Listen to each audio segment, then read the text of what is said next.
So we're gonna talk all things Windwalker today. Please don't be shy, as I mentioned, to get as in depth as you absolutely want about things. You guys are certainly way more knowledgeable about Windwalkers than I am. I just kind of know them baseline and how they play.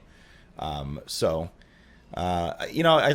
let me introduce you, but you know what? I think it's best if you guys kind of give a little blurb about who you are in the community for Windwalkers and let people know. So, Babs, why don't you go ahead? Sure. So I'm Babylonius. I've been around Windwalker for a long time. I started playing Windwalker a couple months into Mists of Pandaria and kind of switched full time a little bit before Throne of Thunder came out. I've played at a reasonably high level since then and pretty consistently Windwalker. I did spend a couple months as Demon Hunter, as Havoc this past tier because Windwalker was not even great enough for me to stick around. But I started the Windwalker website, Walking the Wind, a couple years ago, and that has kind of grown into peakofserenity.com. I currently am the admin of the Discord. I write the Wowhead guides. I used to write the Icy Vein guides before this expansion, so I try to do a lot of guides and helping and streaming and stuff like that. All right, JFunk. Uh, hey, I'm JFunk. I've been playing Windwalker since MOP, kind of. I mainly played it casually in MOP and WOD, and then I kind of got more hardcore and active in the community in like Legion and BFA. I was one of many Windwalkers in like Season 1 and Season 2, trying to popularize it in Mythic Plus, and I did a lot of high keys during that time. That's probably where you know me from. So Windwalker is the hill you're gonna die on. Well, I suppose So both of you. far, Right? yes. Um, all right, dudes. Well, great to have you here. Like I said, you guys have obviously seen the doc and the kind of flow of what we're going to talk about here. So I think, just like we talked about, I think it's best if we put things into perspective from like a historical standpoint. And I wanted to start in BFA, but you guys made a good point that a lot of like the core class specs and designs changed a lot in Legion. Legion was really a turning point for a lot of these. So I think it's a good point to start once again for Windwalker and note what particularly changed about them, and then going forward into BFA, what changed or maybe didn't change, and kind of the path that really led us down here right now. Whoever wants to grab that one first. Sure. So, you know, Windwalker has kind of been a tough one to kind of summarize because, it really, even going back to its inception, in Mists of Pandaria, it had three different masteries. The first mastery in, kind of the first tier, which is now the Combo Breaker proc, the mastery increased that. Then we had a mastery that increased Tiger Eye Brew damage, which got real silly with Rune of Reorigination in Throne of Thunder. Then there was a mastery in Siege of Orgrimmar that gave us extra stacks of Tiger's Eye Brew, and that one actually lasted the entirety of Warlords, but was really bad, so we avoided mastery. And then really in Legion was when they introduced the mastery as we know it now, with the not repeating abilities and stuff like that kind of has become the core design of the class. Coming into Legion, there was also a lot of changes that I felt made it a lot more user-friendly. There was a lot of things that didn't work the way that even we thought they had worked. Even the people that were kind of, whose quote-unquote job it was to look into that stuff, there weren't things that we figured out in Warlords until months on. So I think Blizzard did a really nice job in Legion of giving Windwalker kind of a straight path and a new mastery and a lot of stuff that dealt with that, as well as making it, very user friendly, which it wasn't. Unfortunately, that kind of new user friendliness in many ways was just kind of window dressing, because once you get into it, there's still a lot of underlying stuff. But new mastery was kind of the biggest thing, as well as kind of the changing of the Storm, Earth, and Fire mechanic. But that's kind of one of those things that I'm sure we'll talk about as this goes on, in terms of changing, but not necessarily fixing. And I remember J Funk when we were just kind of chatting pre-show here. You mentioned like a niche change for SEF. You felt was kind of like one of the big things going into Legion.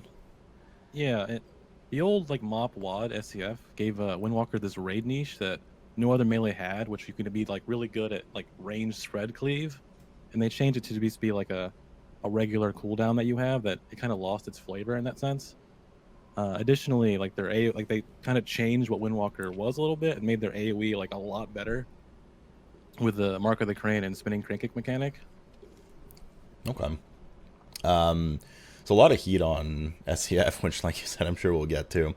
But no major we just had the Shadow pre-show last week, and we talked about like huge overhauls, void form, etc. So there are no really like kind of substantial baseline spec changes in terms of resource management or resource type or development or anything like that, right?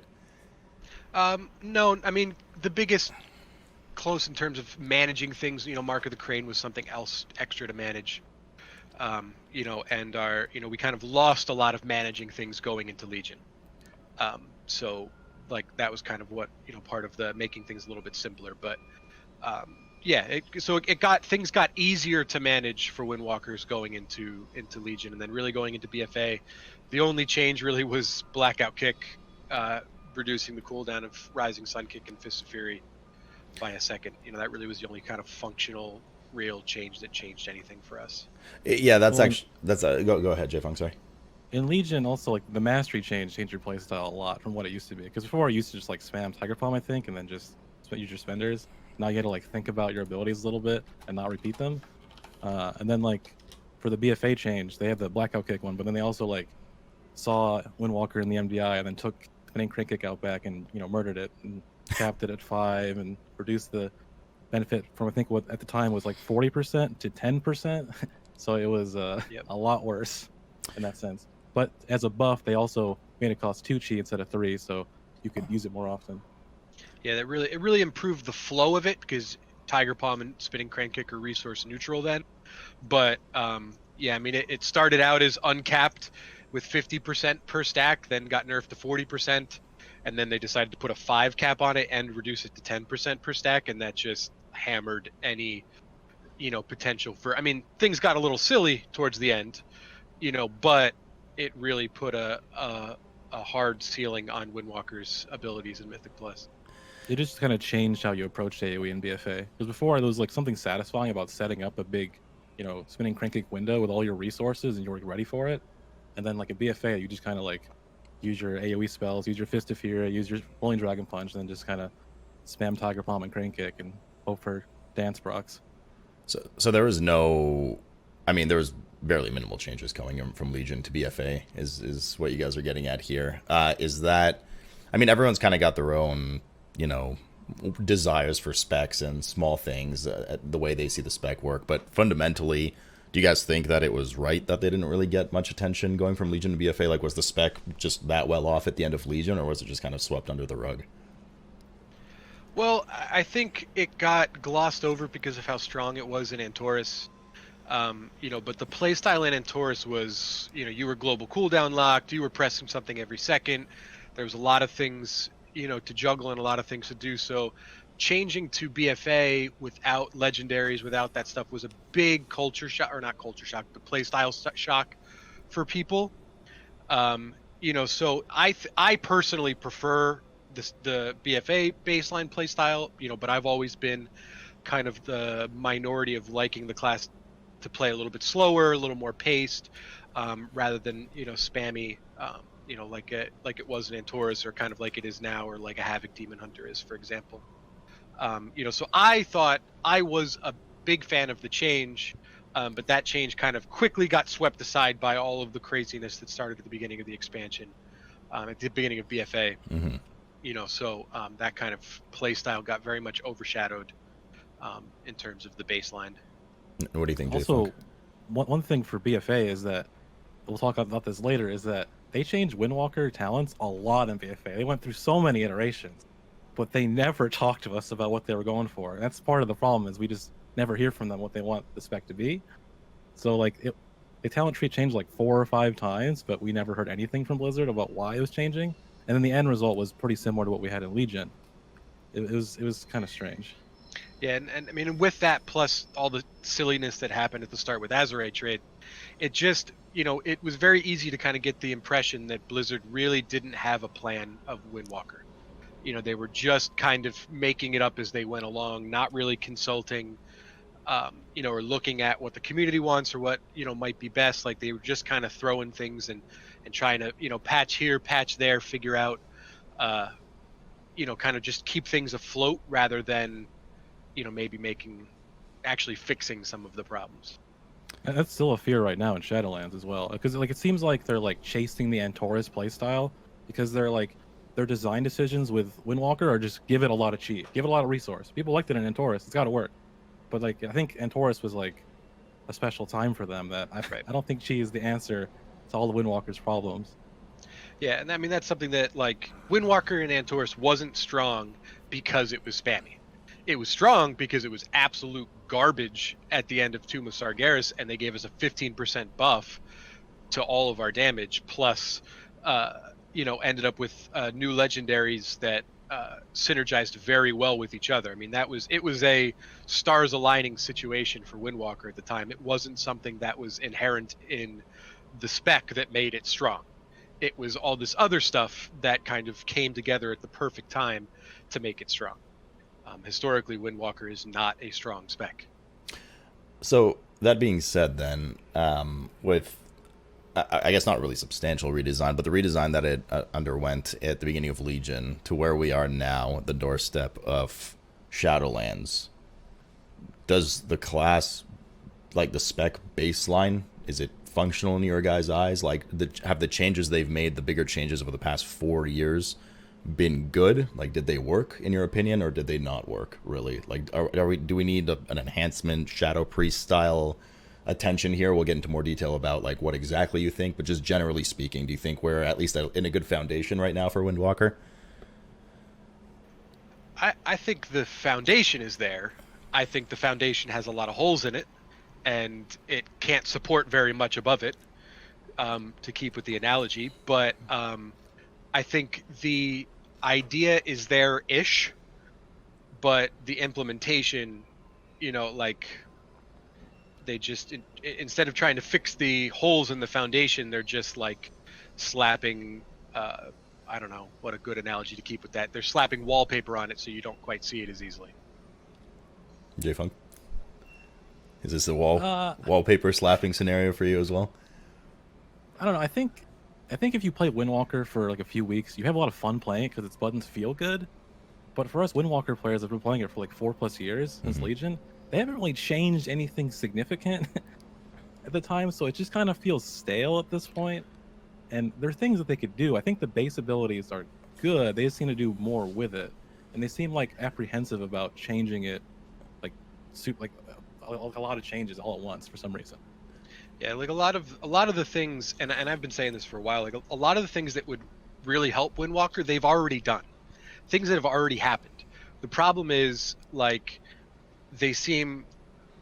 Blizzard seems insistent on the aspect of, okay, we'll make Windwalker better by giving it more resources. When the mastery is designed to not be able to handle excess and random procced resources. It's just not a spec that can handle more resources smoothly. But the insistence is that, let's just keep giving it more resources. Hey, what'll be fun? Let's give it a random resource proc.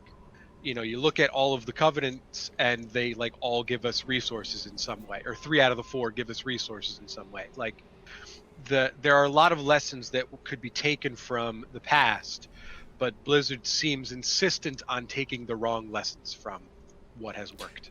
Yeah, I mean, I'm certainly in the boat, just like Jay said.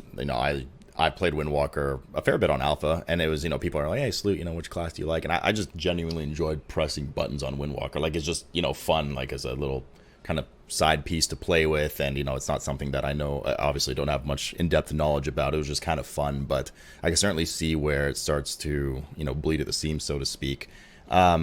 That being said, I suppose we can kind of get into the topic then of, why are we where we are with Windwalker right now? Why is it that, Windwalker's kind of joined the Suicide Squad of ranks with, like Feral and Shadow Priest? Why do they get kind of dunked on a lot? Why are they so undesirable? Do you think it's something, as we mentioned, fundamentally an issue with the core spec? Is it that their performance is not up to snuff, or is it just kind of a community perception thing, which does seem to drive a lot of the negativity towards a lot of these specs? Good, Jay, you can handle this one first because I know I have a lot to say. I think it's just really overshadowed by Havoc, because Havoc Demon Hunter just feels like Windwalker's cooler, newer brother, and you're like, okay, and overshadowed by the other monk specs, because the monk utility is just class wide. All the good monk utility is class wide. So like, you just bring the best monk spec, which is usually Brewmaster. So between having Havoc there and there being like a limit on like melee raid spots, it's hard to fit a Windwalker into a raid, because you can't really like justify like, well, it brings the monk utility, but we already have a Brewmaster. So what does it do as a DPS spec? Well, it does a little bit of everything, but it's not great. So it's like it's hard to justify bringing it to a raid group as a result. Yeah, that's definitely something that comes up. I mean, I did a whole series of articles on Peak about the comparison between the two specs. And they're very similar in some ways and they're very opposite in others. But after fighting it for a long time, I really, I finally bit the bullet and played Havoc Demon Hunter, and it definitely right away I noticed, oh, this is how Windwalker is supposed to feel. You were like a son to me. This is how, it's kind of when Legion came, like, yeah, they had this really great, kind of new direction they wanted to go for Windwalkers, but really what happened was a lot of the things that Demon Hunters got and Havoc specifically got were things that Windwalkers would have been improved by. So and I know there's a lot of, I've heard a lot of comments similarly between like Vengeance and Brewmaster, stuff like that. It kind of seemed like they took the class and just diverged it, in many ways. So there's definitely something to be said about Havoc feeling very much like Windwalker 2.0 in most ways. It's funny you mentioned, because oftentimes when there's kind of a discussion that I've had in our community here with you guys right now, I see on Twitter, etc., especially revolving around obviously melee. So whenever you bring up like a Windwalker discussion, a feral discussion, like to a certain extent, like rogues obviously are usually well off, but even like a subtlety rogue discussion, whatever the discussion might be in melee, the comparison that everyone hates on every time is Havoc. Every single time, it's why bring X when you could just bring a Havoc Demon Hunter. So it's really funny that, well, not funny, but it's ironic, I suppose, that you guys are kind of in that same boat. And then from a utility perspective, right? A lot of these kind of specs that we drive into a lot, again, the Feral, Windwalker, etc. Utility is usually a major point, and you often get that, and I know you want to touch on this here in a second, Babs. You often get this kind of perception that, well, the class usually is okay, at least, right? Numerically, it might be performing fine, just like all the other classes, but why should I bring this spec to M+, to raid? It brings, a forced baseline 5% physical debuff. We know that. We have usually a Brewmaster for that. We can have a Mistweaver as well.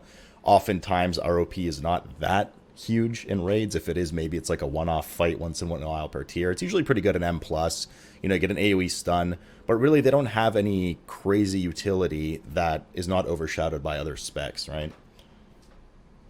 Yeah, I mean, that's, the biggest thing is with you in terms of utility is that Windwalker utility is class-wide.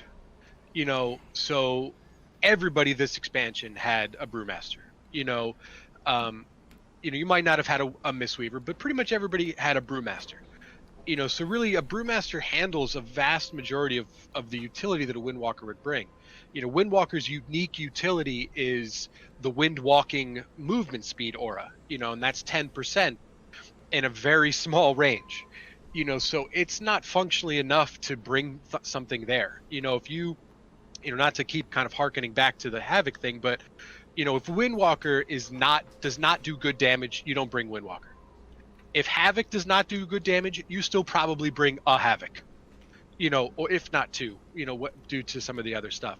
So, when you look at Windwalker, I've become a lot more hesitant to say that Windwalker has been fine, because it's relative. If I look at the data that I've tracked for years, over 5 years, Windwalker has been below average all the time except for 3 instances. And those 3 instances were High Maul, which came as a result of a 15% buff at the end of Siege of Orgrimmar going into Warlords, as well as Chi Explosion being really silly, overpowered at the time. with like Tectis and Twin Ogron and stuff, as well as a PvP 2-piece bonus that was just my least favorite time ever to play Windwalker. But as soon as they fixed that, Windwalker crashed, cratered it, and had to kind of claw itself back in Warlords. Windwalker at the start of Nighthold was super strong with Convergence of Fates, and then that got nerfed and Windwalker went back down.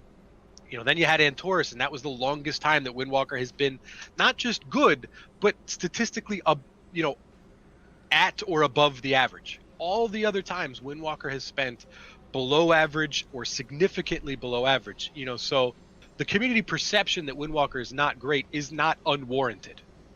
There are absolutely really good Windwalkers out there, and every once in a while I end up one of them, but historically Windwalker is numerically very poor in raids, and does well enough in Mythic Plus because kind of the toolkit is very much designed for that Mythic Plus type stuff.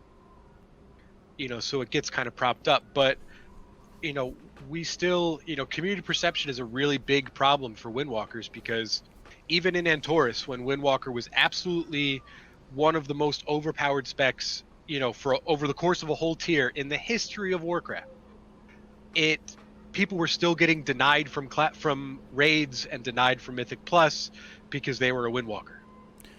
So no matter how good Windwalker was, the community perception was still there to beat it down, and that's because 95% of the course of Windwalker's life, it has been below average. So Jay, being a guy that kind of, he started more casual with Mythic Plus and just dungeons in general, and then you kind of worked your way up and you got pretty hardcore about Windwalker. Did you find that kind of community perception, and like especially in your earlier Windwalker days, having difficulty getting groups for things because you were a Windwalker? I kind of started at the beginning of BFA, and like coming from like Antorus, where it was the god spec in Mythic Plus, to like where it was kind of hard to justify it to groups. Like, hey, invite me, I do stuff too, and they're like, I want to have a Team Hunter instead. But I think in Season 2, Windwalker became very good because it gave you the physical damage, and like in Season 2, like there was like you were just sacking Outlaw Rogues and Prot Warriors, and like all the damage in your group was physical damage, so it made sense to bring it. But in Season 1, the beginning of Season 1 of BFA, it was not that great because it had the good Karma talent, so I had to rely on Karma for damage, and it was in a utility row, so you couldn't bring a piece, so your utility was even weaker in BFA. But to go back to utility for the class, I feel like as a DPS spec, you need to like do something unique or like powerful, and Windwalker just like doesn't have that right now, especially in Shadowlands. Like they just kind of just do damage all the time, and they have some cooldowns, but they're not that strong, so like you don't like pull around it or anything like Fire Mage. Where like Brewmaster has like Stagger, which is a unique mechanic that like gives them like some kind of utility as a tank almost, where like the other two specs of Monk don't like have that strong like, foundation of a class, I guess, or strong niche. Yeah, so they don't have like like a mass stealth or just something that really makes them stick out.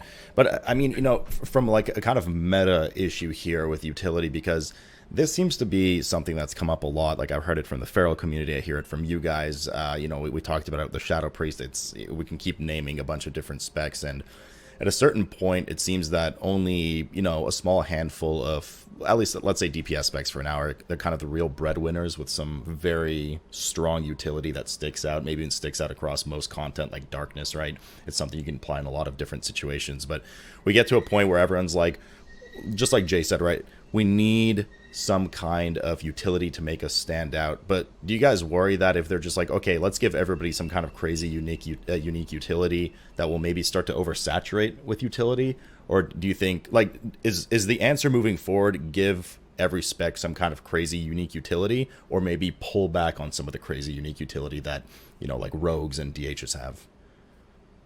I mean, I'd rather see a little bit of both.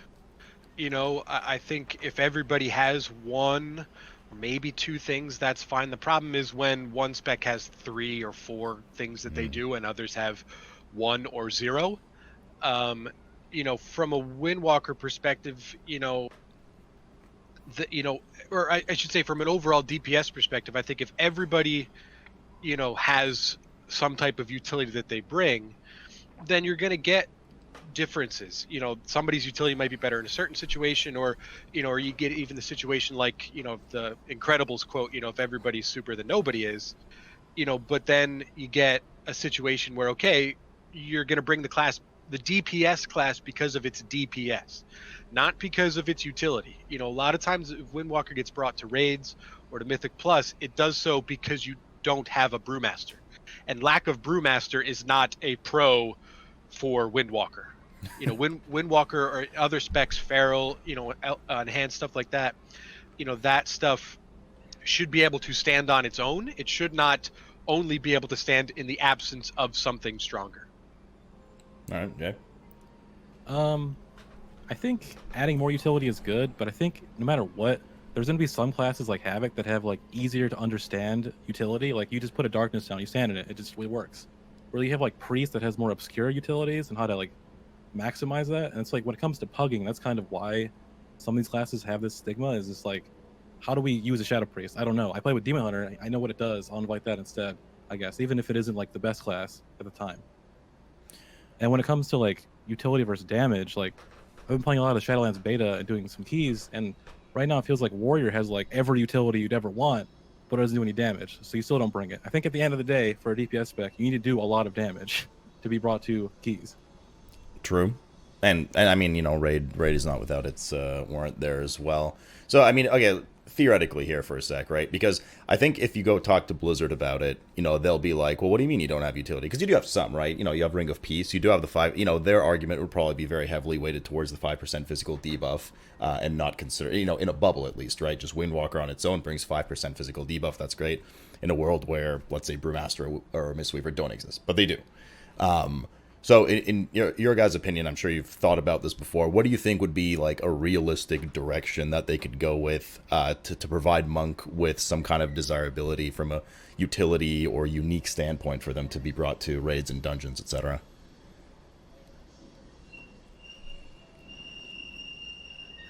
I mean, it just depends on the level of change that they're willing to do. There are simple things, like making the windwalking aura that Windwalker has a little bit stronger or have a much bigger radius. So it's kind of a constant, roar, or whatever movement speed, increase, or making Mystic Touch a Windwalker only, thing if you want to just kind of force bringing Windwalker, for that kind of stuff. There's definitely, because there's definitely merit to saying, oh, Windwalker has this stuff. It has an AoE stun. It has Ring of Peace. It has that stuff. But the problem is that Monk has that stuff. Windwalker doesn't. Windwalker is just a Monk spec. So it's not unique Windwalker ability. So that's what leads to, you're just going to bring the strongest Monk spec to that kind of stuff. So, I think from a Windwalker's perspective, and others, it's not a unique Windwalker problem, but there needs to be some type of incentive to bring a Windwalker. And I'm okay if that incentive is just good damage. Windwalker years ago in Warlords and previously was the consistent spec. It was the spec that, there wasn't a lot of peaks and valleys in its damage. It wasn't really cooldown based. It kind of always consistently provided pressure.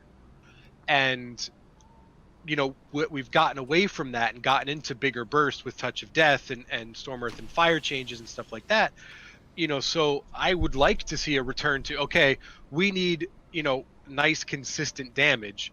A Windwalker is going to be strong at that. Windwalker used to be one of the strongest progression melee specs for all of Warlords, even when it was struggling, because burst was less important on longer fights. So Windwalkers were running into the problem where, then you got to, of course, the silliness with the ring and arcane mages and stuff like that and Hellfire Citadel. But, I think Windwalker has just lost a lot of its identity. Its spec identity has become its class identity. And I think, that has come part and parcel with the utility changes and stuff like that. So I'd like to see a little more uniqueness to Windwalker's kit that's not shared amongst the other Monk specs. Jay, what do you think? Well, I think when it comes to like raid utility, I think bringing back old Storm Earth and Fire from MOP would do a lot to give them a niche of like a reason of like I want to bring this class because it does this. But in terms of just like other utilities, they could like emphasize the like the windwalking aura more, give it like an active part of it or something. I've also thought like maybe you like can use Touch of Karma on an ally, it gives them the shield, so it gives you like a tank defensive as a DPS, which is no one else has that really. That'd be cool. But yeah, I think even if it had all this, like, there's a lot of directions you could take it because the class has, in my opinion, has a lot of potential for utility stuff, but it just needs to do like damage and then have like one thing at least that you can be like, okay, it does this, I want to bring it. Its damage shouldn't be like a question in your mind, like I want to bring it because it does this kind of thing. Mm-hmm. Yeah, I mean, I know Blizzard often approaches any type of, like, theme and immersion and lore and stuff like that is a very heavy thing for them. So I think if they were ever to do anything with Windwalker, probably it would be in the direction like you guys are mentioning, something to do with, well, windwalking, speed increase, aura kind of thing. But you guys are absolutely right, man. I completely forgot that 10% movement speed was even a thing when I had a Windwalker in the groups and dungeons. I'm just like, I'll be like, what's that buff? Oh, right. I'm moving slightly faster all of a sudden. So definitely something. It also doesn't stack with other, like, it doesn't stack with other bonuses. Oh, so you don't really notice it. Yeah, When it's like, it's just small enough that you're like, am I moving faster? Like, you're not really sure if it's doing anything at that moment. Yeah, it's like when you put Crusader up or on a Crusader or up on a Paladin, and you're like, I can't tell. I'm already moving so fast or so There's slow. also like bugs there's been bugs in BFA where windwalking just like doesn't work, the aura isn't there, and then like it took us a while to be like, oh, all right, it's not working. Okay, forgot about that. Like sometimes it's just gone. So that's actually really good headway into kind of capping off of this. What are some of its major problems section before we move on to some of the SL stuff. Bugs. You guys talked to me a ton before the show about bugs that this class has. I personally haven't seen any, but again, only because I come from a Windwalker background. That's, I played it in alpha beta for fun. I was reading chat while playing it. I was enjoying pushing it as buttons, so I didn't really notice anything per se. But so I was shocked to hear when you said that there's so many. So what's up with that? Okay, you can start. Windwalker Monk is the buggiest spec in the game. I don't think there is a spec that's buggier or has a more buggier spell than Storm Earth and Fire. I wasn't playing super hardcore in Legion, but I think Panda made a huge post about bugs in like 7.1, and that got fixed. Like SAF bugs got fixed in 7.15, and then in 8.1 in BFA there was a whole slew of bugs. For example, none of the Azurite traits worked with the spirits, and it took them until 8.15 to fix that. Additionally, when they capped the Mark of the Crane has never worked correctly with Storm Earth and Fire the whole expansion.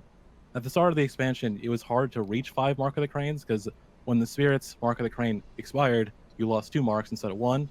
And right now, it's been bugged since 8.2 where like your Spirits will sometimes apply 2 marks, and then you will always have 5 stacks of that buff if you keep a mark on a target for some reason, and that's just still in the game. It's in the beta. It's since 8.2. Yeah. Yeah, if not earlier.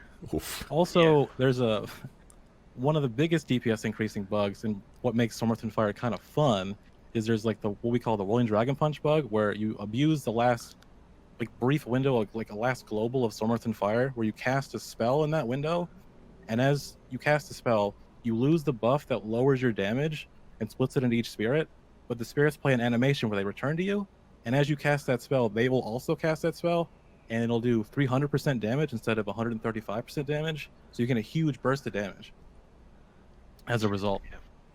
Yeah, Additionally, they fixed it. We used to be able to cancel aura Storm Earth and Fire to kind of force that, and then so the answer to that, instead of fixing that interaction, the answer was, oh, let's just stop them from being able to cancel aura Storm Earth and Fire, which had all kinds of PvP interactions with, you just CC the Storm Earth and Fire things, and now you can't cancel them. Haha, you do less damage. So that was one of those kind of ham-fisted changes that kind of prompted other issues, and we can still do it. It's just harder. Also, in Eternal Palace, we abused a hidden interaction that's nowhere in game. You will never know it exists, where abilities that the spirits do not copy during Storm Earth and Fire will contribute 30% of their damage to Gale Burst, which is the damage storage effect of TOD, instead of 10%. So we combine this with the Mechagon trinket, the blast, the cyclotronic blast trinket during SCF, during TOD to do huge damage. But even though we were exploiting this bug, we were still like one of the worst classes that tier. Yep. We had a Windwalker in EP, and he was a great player. But it was awful because it was so bad that we couldn't justify bringing it to like some of the later fights for progression, because you just needed raw damage at some point, right? Yeah, I mean, it make like that interaction specifically is still around. We still use it. It's certainly not anywhere near as exaggerated as it was with Cyclotronic, but yeah, I mean, it essentially made Windwalker the burstiest class in the game. But outside of that 8-second burst, that Cyclo, with Storm, Earth, and Fire up into, into Touch of Death, outside of that burst, damage was poor. I mean, for the entirety of Eternal Palace, Windwalker at most was 8% below the average, and spent most of the time at 10% below the average when compared to other specs. So even with getting 30% more use out of an incredibly strong trinket, Windwalkers were still significantly, or moderately, reasonably below average. Why do you think that, being as I mean, however you want to approach it, I suppose being as level-headed as possible, why do you think it takes so long for Blizzard to do anything about Windwalker, or to address the issues, or maybe just haven't even addressed them, period? Do you think it's a lack in communication failure on your guys' part? Like, if you're not giving the feedback properly, do you not give it fast enough? Are there not enough of you? Are you not involved enough with communication with devs directly, wherever it may be, that these changes don't come to pass? Or do you think they just kind of don't care, or maybe just don't have the manpower to deal with all 36 specs constantly? Where does your head lie with that, Jay? I think it's just like a super low population. Like, not very many people play the class. The people that do play it give a lot of feedback and are very vocal about its problems, but it just seems like they don't really, since like most new players that play it find it fun, that they don't want to devote resource to it to fix like the super high-end like niche bugs and problems that it has for some reason. Yeah, I mean, it's a question that I've been asking myself for years. When it comes to fixing things that involve Storm, Earth, and Fire, I absolutely believe that it is just due to difficulty of that ability. Mm-hmm. It has gotten, the interaction, for example, that we were talking about, that was caused because things did not interact with Storm, Earth, and Fire. So when you use Storm, Earth, and Fire in Touch of Death, you did 45% damage. So only 45% of the damage that it's supposed to would go into Touch of Death. So a reasonable solution to that was just to triple the contribution that you provide to Touch of Death, because none of what the clones did, none of the Storm, Earth, and Fire clones, none of what they did went into Touch of Death. So that answer was completely reasonable. It made sense. The problem was it spawned all these other things. Talking about like Marker the Crane with Storm, Earth, and Fire, some of the solution to prevent it from, there was a period of time that it scaled above the cap. There was a period of time that even in single target, where you should only have one stack, you would have 5 stacks and just forever. There was a lot of different things. And as they fixed it, the problem was just because of how Storm, Earth, and Fire is, I know literally nothing about coding, so I can only assume that it is just an incredibly complicated mess of coding. So when it comes to that, I as frustrating it is to deal with for years, I don't begrudge them what I assume is difficulty. But when it's been the same problems, for years, I mean, I've had people, former employees or current employees tell me that they do read what goes on Peak, that they do, pay attention to this kind of stuff. We've had the whole AMA situation, from a couple years back that I hijacked and took over. So there's been a lot of stuff that, lack of communication, I think, can't be an answer, because we communicate more than most, even with the small population. Small population, I think, has to be an answer, but I think it's a bad excuse. Mm-hmm. So I do think it's a mix of lack of resources. I don't know how many people they have doing it, or anything like that. But I do think that Windwalker just kind of gets forgotten. I think there's a dissonance between what the community thinks is good and what their direction is, but we haven't had any word on what their direction is in years. One of the things that I like to go back to is that Windwalker has 2 abilities in the entire toolkit that are wind based. All of the ones that are thematically wind based, that deal with wind, are gone. We have had them in the past, they are gone. So we don't have many. So even if talking about their plan and the theme and and all that stuff, and class fantasy and spec fantasy, the spec fantasy for Windwalker is no longer wind walking, it is something else. So I think it's just a slow drift, that's a mix of negligence, that's a mix of lack of resources, a mix of difficulty, and it's just slowly over time gotten worse and worse. And what got us to this point in BFA was that we were propped up in Legion by regular balancing. Almost every time there was a patch, Windwalker got some type of aura buff. Now in BFA we had that once, maybe twice, and obviously not sufficiently. So it's not anything conscious or anything active that happened that put Windwalker, at where, when I tested it, where I looked at it the other day, 15% below other raid or other bosses, or sorry, other specs in raids. Like that's not something active that happened. That's just a lack of help. Windwalker can stay above water, can keep its head above water with regular attention. But regular attention did not happen to Windwalker. It didn't happen to a lot of classes this expansion. So Windwalker has just, the scaling issues never got accounted for. And then corruption happened, and that amplified the scaling situation even worse. So we didn't talk about those dark times here with corruption. One bug I want to mention that I didn't mention before is you run into this a lot. If you kill a target with Fist of Fury, but you're still channeling it, you're in combat for like 5 seconds after it dies, which is really annoying. That sounds really fun. There's quite a few. Well, and yes, it sucks because you can't mount up then. But like shrouding. All right, okay, I'll be. It's gonna be 5 seconds. All right. Hold on. But and for me, I don't do a lot of Mythic Plus, which is why I rely on JFunk a lot for this kind of stuff. But like for me, even when leveling, that exists.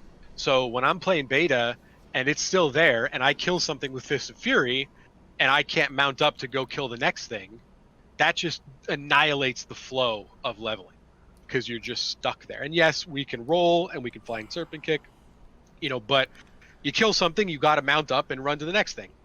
You can't mount up for a couple seconds, and that's something that's been reported for a long time. It popped up early, in this expansion, and I think was even noticed, back in Legion, if not before. So, it's just the bugs, they just pile on top of each other, and they kind of, one bug creates 3. It's kind of the stereotypical coding problem, of creating more bugs than you're fixing, and that's seems to be what Windwalker's theme is just bugs on top of bugs. I mean, if you're not getting attention for some of the class changes you need, right? Like, then the bugs kind of falter through as well. Right. Or we're gonna say JFunk. Sorry, I didn't mean to cut you off. Also, like, to speak to SCF, like, if there's all these bugs with SCF, is it truly worth it for the class fantasy to keep it in its current form? If all this headache, is it worth it? It doesn't seem like it is, because even in the best case scenario right now, you just activate SCF and you press your abilities.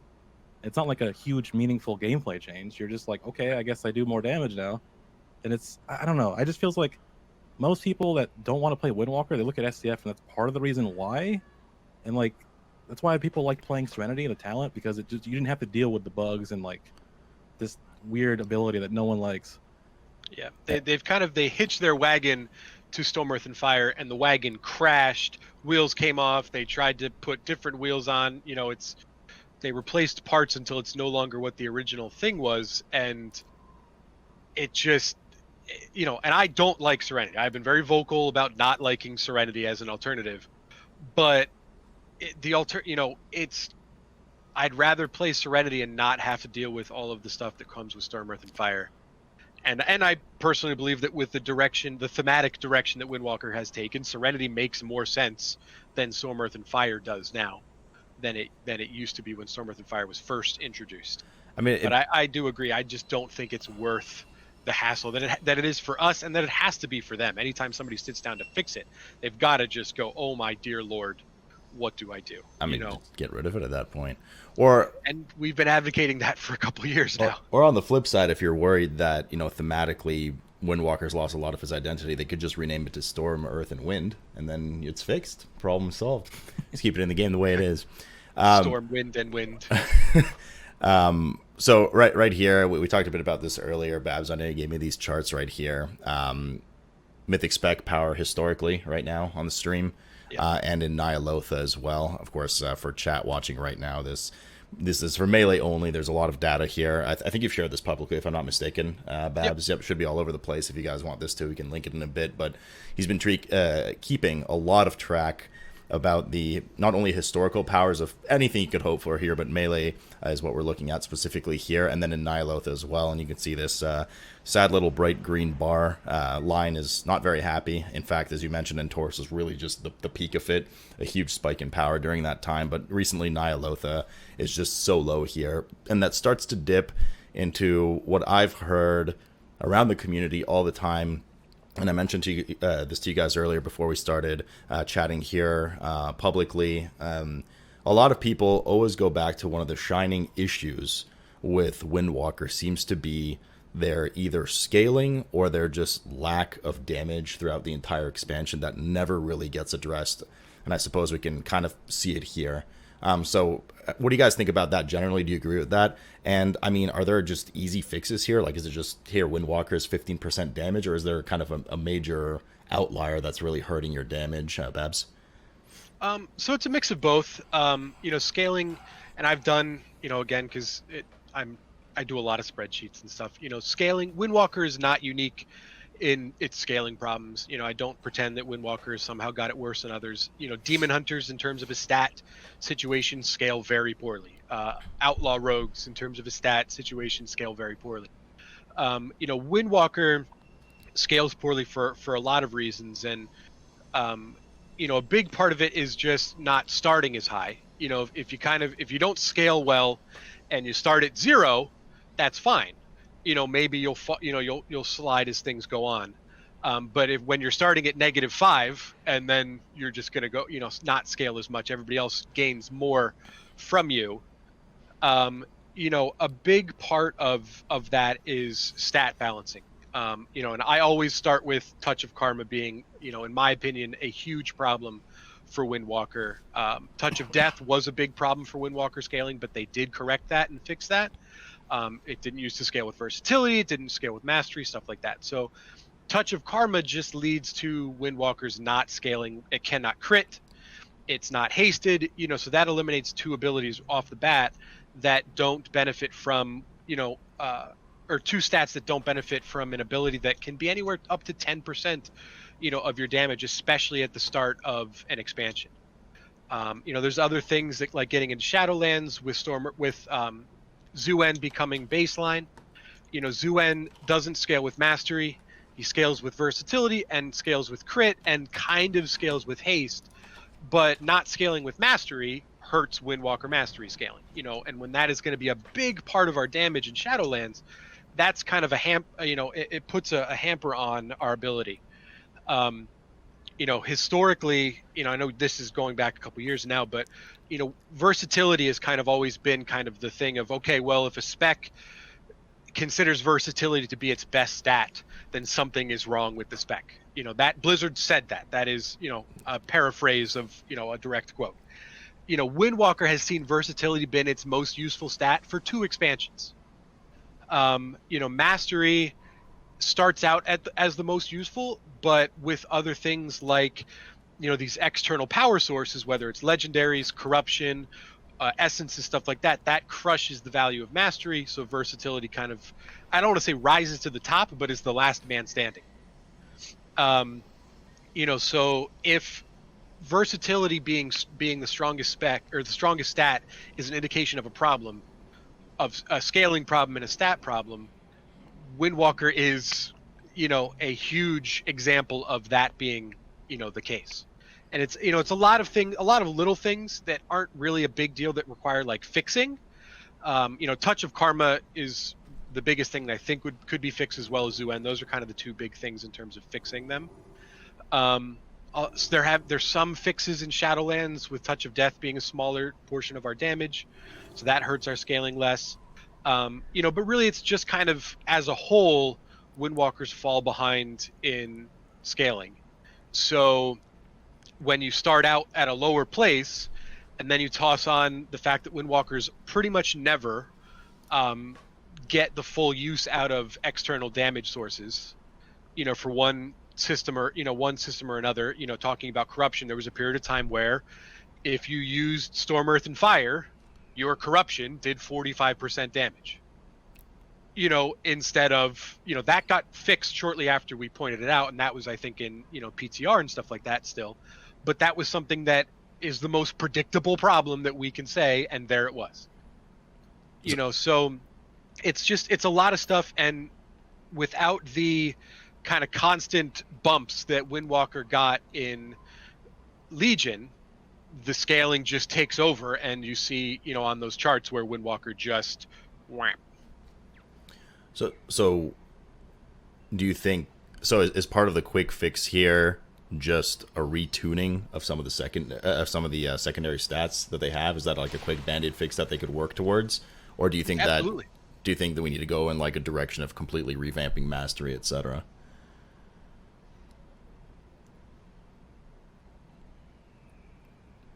Hello? There's DC. I think we're having some Discord issues.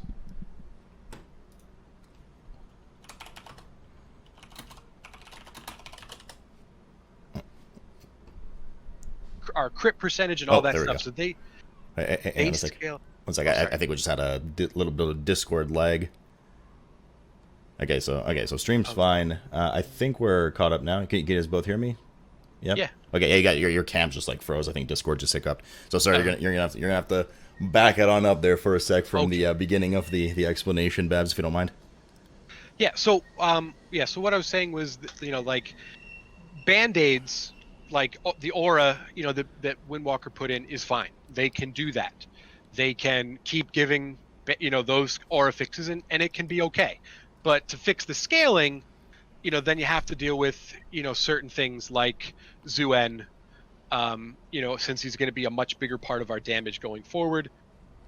If there's some hope, because the Fallen Monk Venthyr Covenant does scale with all of our stats. Their damage gets increased by our mastery. They deal damage faster with our haste, all that stuff. So the stuff is there that they can just do that to Zuen, and that will help scaling a lot. Even if Zuen's damage needs to be tuned down, or whatever else needs to happen, the scaling problem is agnostic of the damage that any of these abilities do. For Touch of Karma, the easy solution that I've been touting for a while is just to get rid of the damage portion in PvE, and to add, like right now we have Good Karma, which is a talent that gives us a heal back.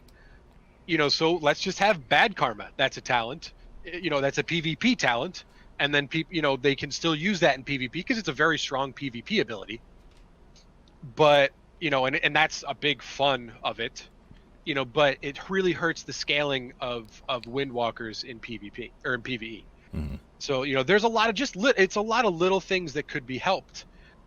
Or the aura tuning can continue to go on regularly and things be fine. But you kind of have to have one or the other. And BFA was an example of not having either, and that's what led to us where we're at. JFunk, what do you think? Yeah, I think there's not like a one solution, I feel like, that like fixes it, but definitely they could help out. Personally, I agree. I don't think Karma should do damage, especially because Windwalker's getting Fortifying Brew baseline, which increases your max health. So you're going to be using 2 defensives for a DPS cooldown, which does not feel good. In my raid testing, it did like 5% of your damage if you use them together. That's not fun. to do like to use 2 defensives and then find something on a boss to soak so you don't fall behind in damage. And also like this one thing, he just needs to like scale with fully with haste, with mastery also would be great, and then just have like some additional thing going on with him, I think. And then also like Windwalker just needs like their base spells to like have some kind of interaction with their with secondary stats. Like an idea that I had recently was just like add a passive that for RSK that when you crit it hits a second time, like the one artifact trait that we had back in Legion. That'd be cool. Add some kind of crit scaling that you could point to and be like, that is good with crit. It's to make our single target better. Or like a Fist of Fury thing. An idea I had was like make it so that it's a set duration, because Fist of Fury right now as a button feels kind of boring to press. It's kind of the problem they've always had with it. Is like in BFA they try to like give it Azurite traits, make it feel better to press.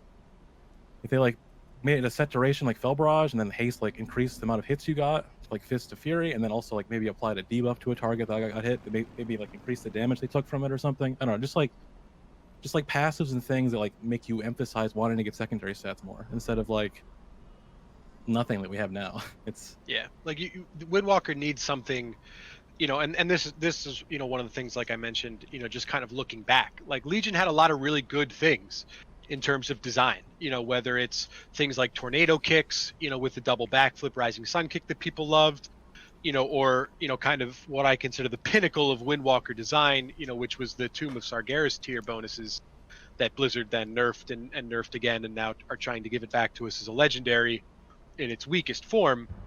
A lot of that stuff, like Windwalker needs that interactions, interactions between abilities, and it fits kind of the martial artist theme.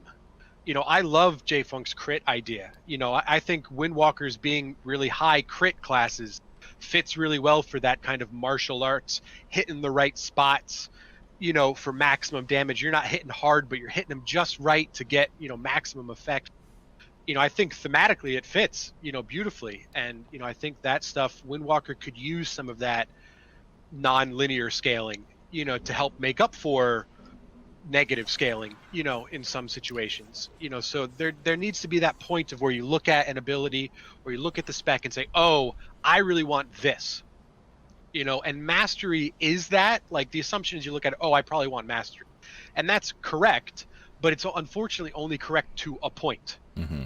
It doesn't, it's not like, you could look at Fire Mage is obviously a big example recently, okay, well, they obviously want mastery, or you look at their kit and go, okay, they probably want a lot of crit, stuff like that. So either Windwalkers need to be hitting faster through a lot of haste, or put a lot of emphasis on that mastery, or, hitting in perfect spot for that crit stuff, but Windwalkers kind of need that revitalization of the theme, to kind of know, okay, this is what the class is supposed to do, and I think crit scaling and stuff is a really great opportunity for that in terms of fitting the theme, or as well just making mastery a much bigger part. I understand a lot of specs, most specs don't have mastery that affects 100% of their damage, but Windwalkers very frequently are very easily start from mastery affecting 85% of your damage, and then can in a matter of weeks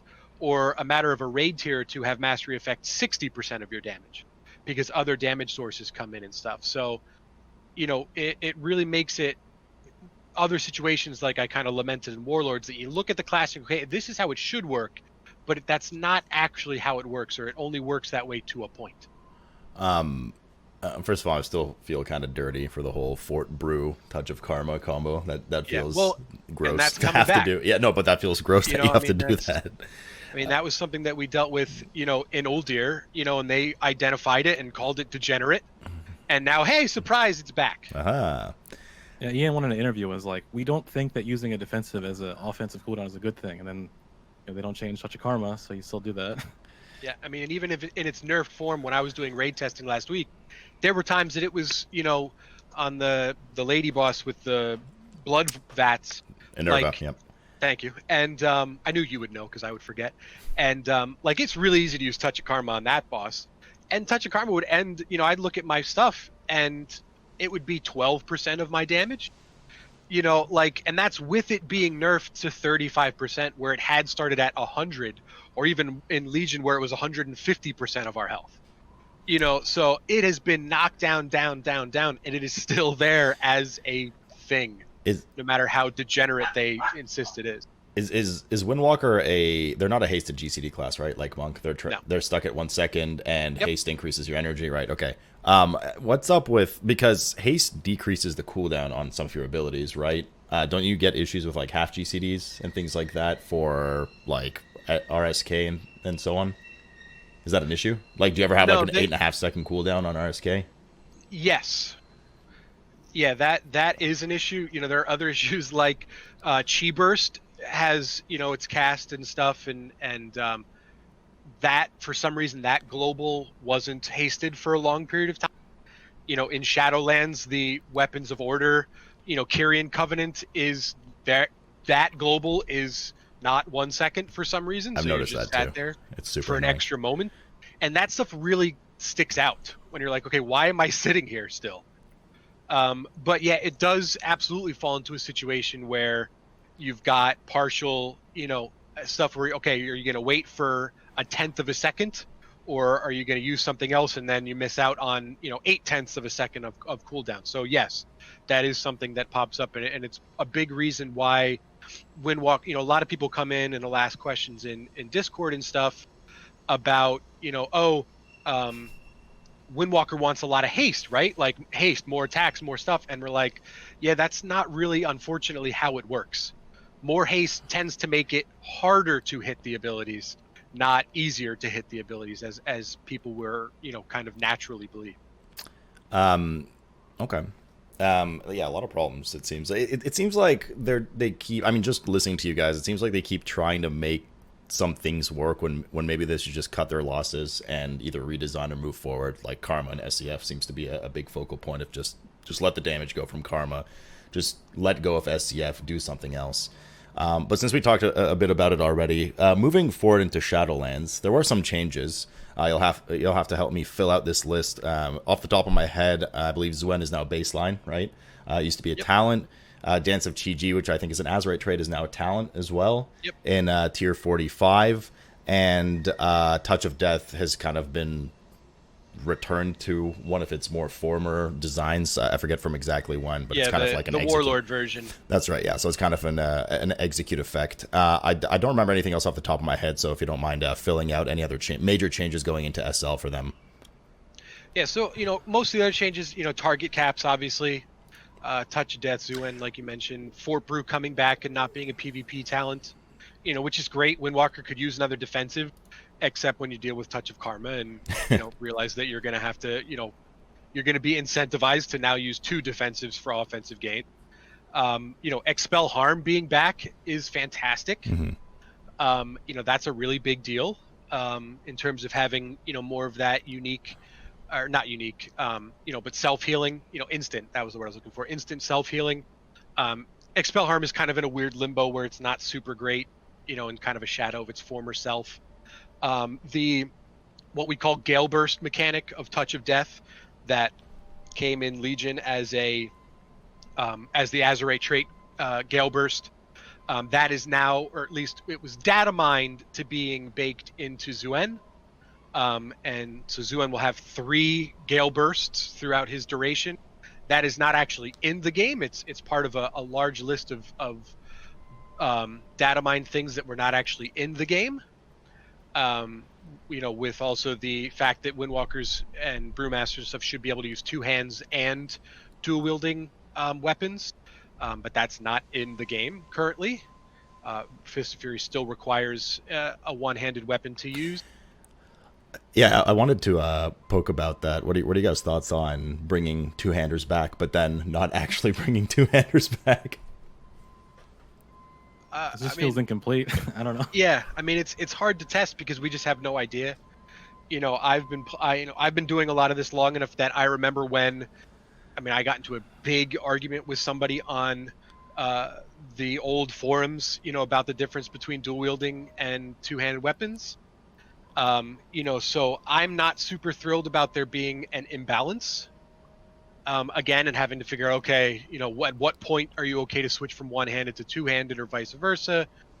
So I'm not thrilled about that. But from a thematic standpoint, I think, from a gameplay standpoint, from a functional standpoint, I think it's a really good change. I like Windwalkers having a staff more than weapons. My Windwalker has forever used invisible weapons, or brass knuckles as a transmog and stuff. So I certainly would be more apt to using a staff visually than I would be, swords or something like that. Mhm. So, but that kind of opens up a big issue with Windwalker's animations. It's been something that a lot of people have had issue with.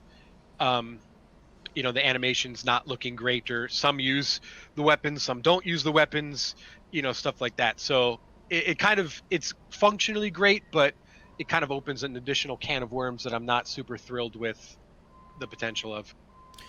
And Yeah, I think it's strange that they Go ahead, they go bring ahead. back two hands, but back in Mop, like when you had Jab instead of Tiger Palm as your builder, and like it would change, like the ability would change based on what weapon you had equipped, which is like the cool part of it. But they're not doing that. So I don't understand why they're adding two-handers back when, like, with the animations that are in the game, you'll just be holding it in your hand while you punch them with Fist of Fury, which, Right. I don't know, seems kind of weird. Yeah, that's not a very settling feeling. People like to definitely look at their characters. Now, something you mentioned, is it new to SL that Fists of Fury and or SDK is target capped at 6? Are the other of them Yes. new? Both of them are new. Yeah, they're that's weird. Windwalker yeah. has a 6 target cap for Yeah. some reason, even though everyone else has 5 and 8. I'm not sure why it's 6.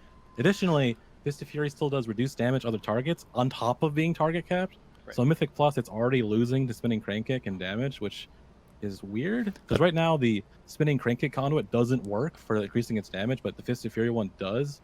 And it's still... The Fist of Fury is still doing less damage in Spinning Crane Kick than in dungeons. It's strange. It's actually one of the first abilities I've seen that's both hard and soft capped for AoE. Yeah. That's so stupid. Well, and then like Fist of Fury is like that, and then you get Spinning Crane Kick. So Spinning Crane Kick has, the 6 target cap, but then Mark of the Crane, which is a big aspect of Spinning the Crane Kick, has a 5 target cap.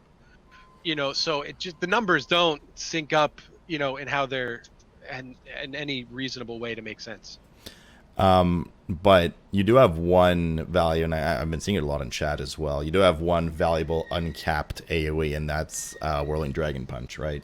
Yes, it is currently uncapped. It's Which going to make the Whirling Dragon Punch bug that I talked about earlier even more important to do an AoE, because it's uncapped and it's going to be a large part of your damage. I linked a Twitch clip let me see. How to do it. I made it like the beginning of BFA. Oh, it's with the bug. Okay, let's see. Yeah. Let me just pop this on screen. I'm going to show you what the Rolling Dragon Punch bug is. But if you basically, it seems like if you what- don't do this bug in Shadowlands, you're going to be missing out on a large part of your AoE in like Yep. greater than 6 target situations, which does not feel good. Punch bug is. All right, let's So, check this out. What is the Rolling Dragon Punch bug? First off, when you cast Rolling Dragon Punch in the last 0.2 or 0.1 seconds of Some Earth and Fire, the buff that splits your damage between each spirit will fall off, and the spirits will return to you, but while they're returning to you, they will still cast an ability.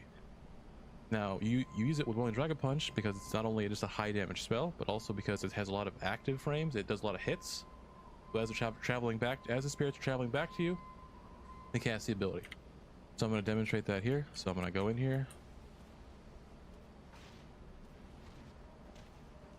Going to Some Earth and Fire here. I'm going to wait till the last possible second. I want to make sure that I use my Rising Sun Kick before and here. I'm going to wait. Then I use it.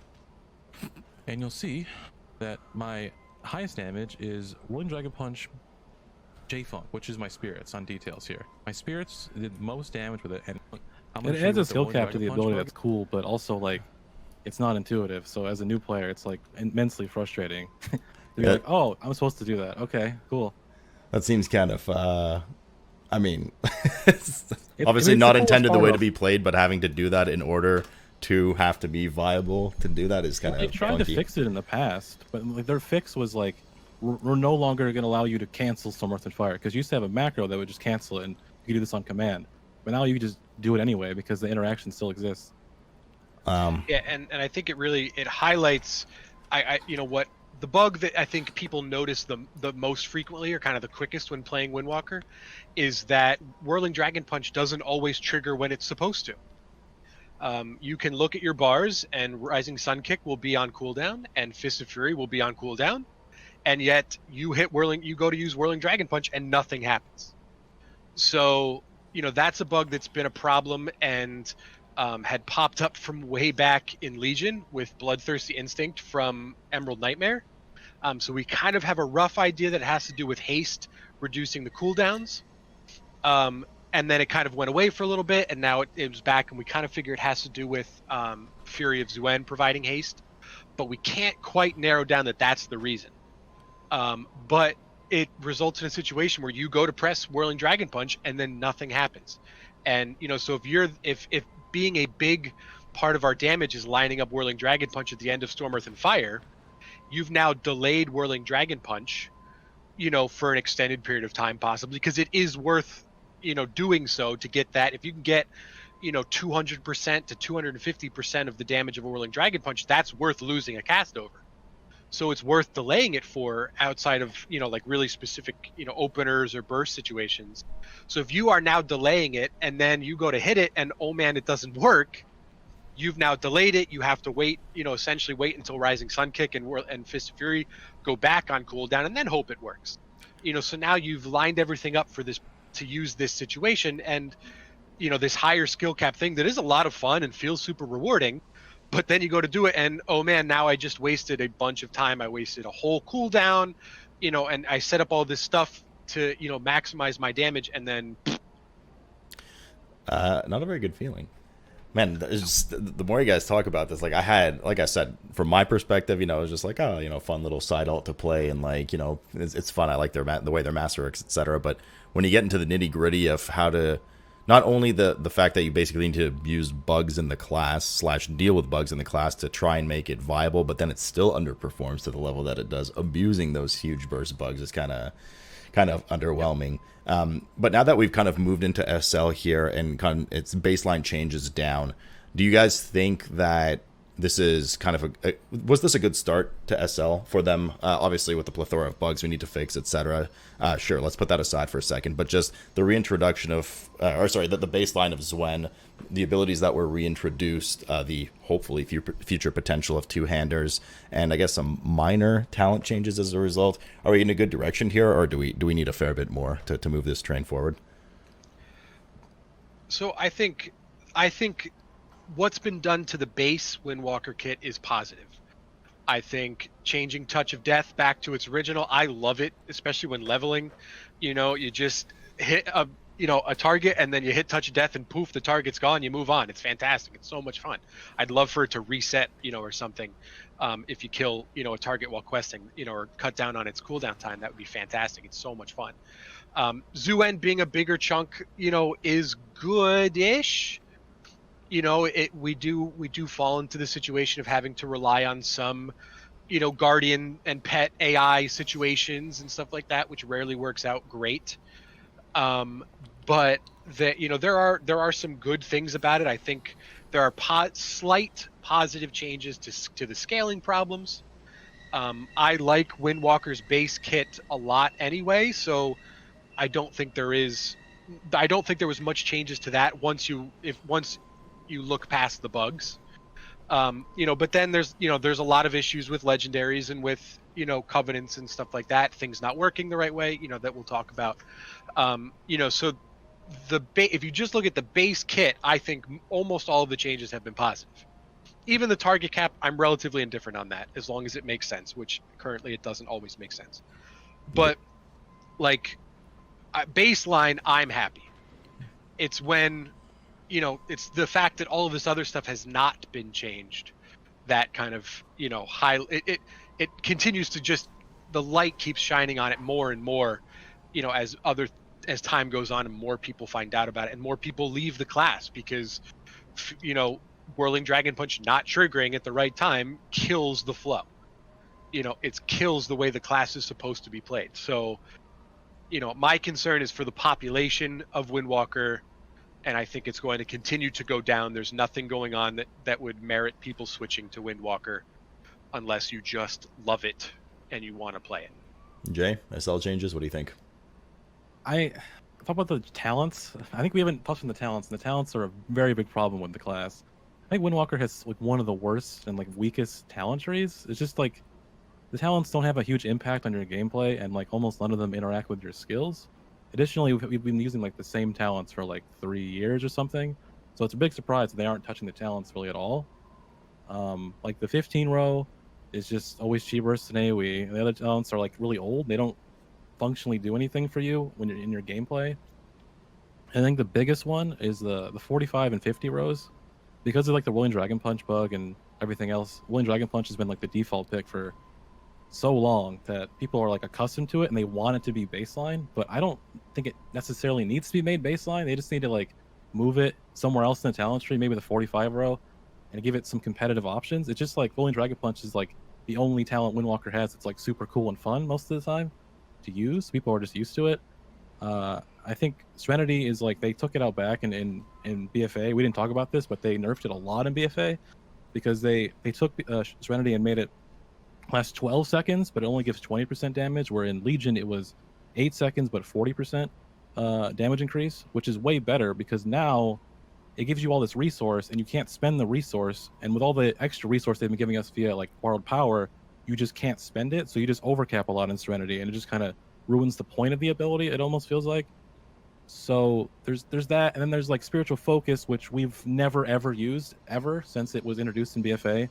So I don't know why they've never buffed it or replaced it with something more meaningful. Jade Wind was used. It's like awful. Jade Wind has been used like twice. I think it was used at some point in Legion when they added a Mark of the Crane application to it. I think it was like 715 or something, or 725.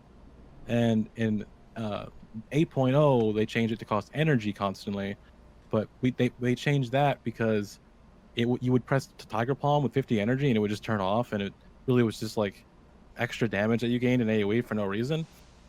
And the current version of it is just awful because it costs 1 chi and it scales with haste, but so does the duration. So like the more haste you get, the more resource it costs to use, and the more globals that it causes, which just doesn't make any sense.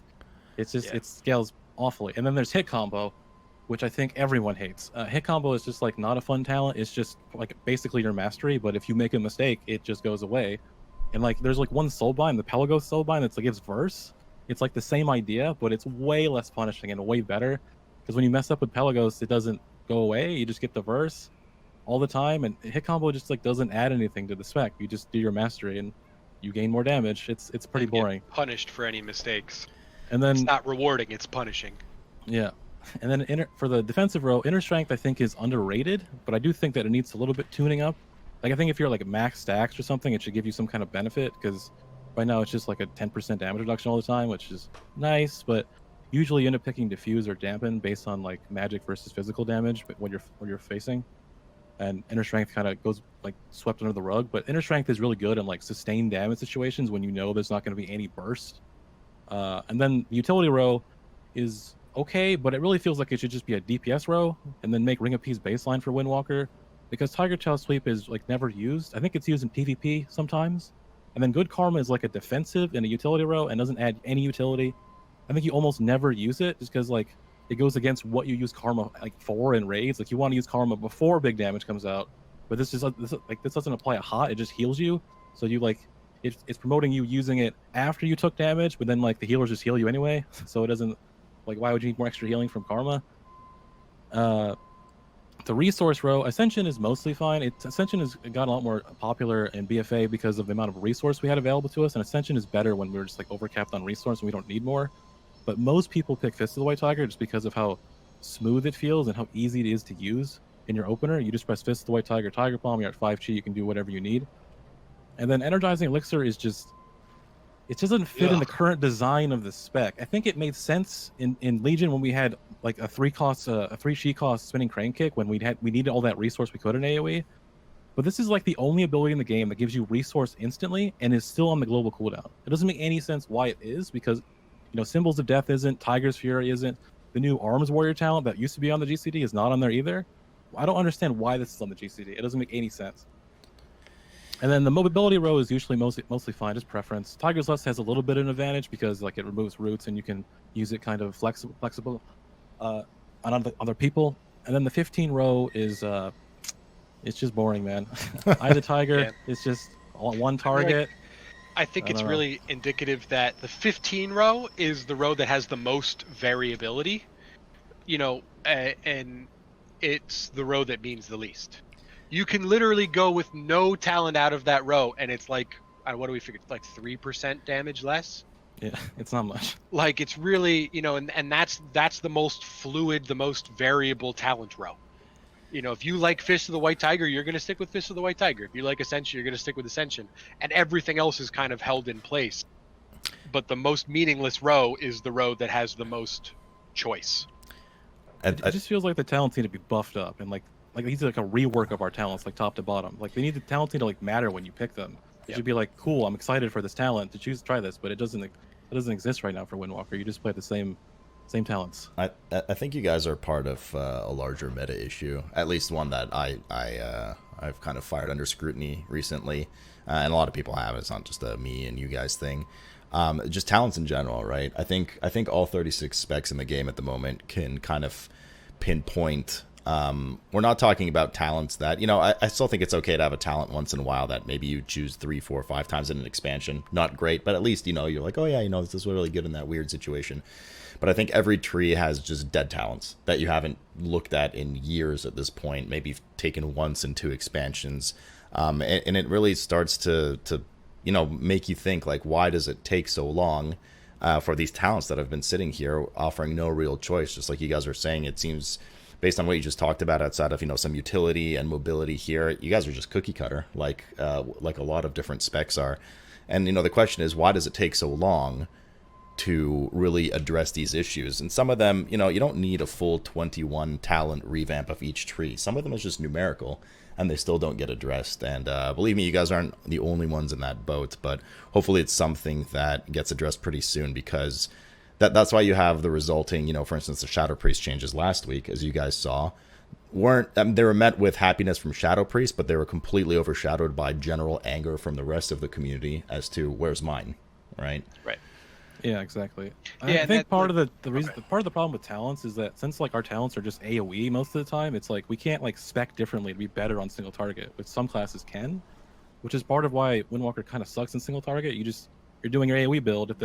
If the fight comp just happens to line up with like your AoE, it's great. But if it's not, you can't change based on the encounter. Yeah, and that's something that, like, to go back to comparing to Havoc, like, because Havoc does the same thing, in both situations, but there's a damage difference between the output of the two of them.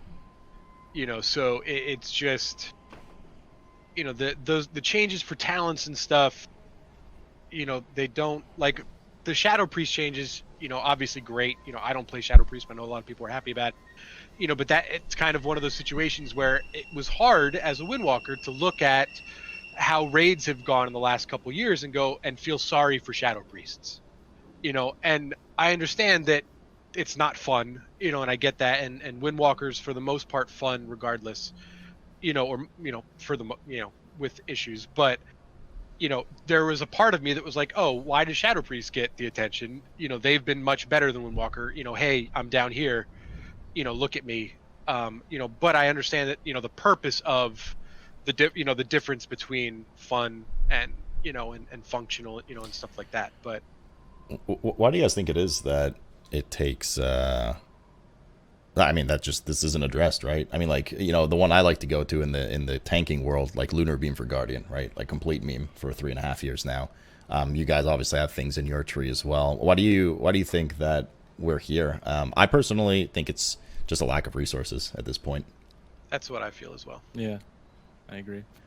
I think it's just a lack of, not, I don't want to say necessarily resources. Like, I don't want to say that Blizzard doesn't have the people, but it's a resource allocation problem. They're not putting people in the right places to make these decisions, and to help these situations. Mm-hmm. So, and I think that stems from the people who make those decisions about, okay, well, let's spend an expansion and make the class dev team double, triple the size to kind of get these handled.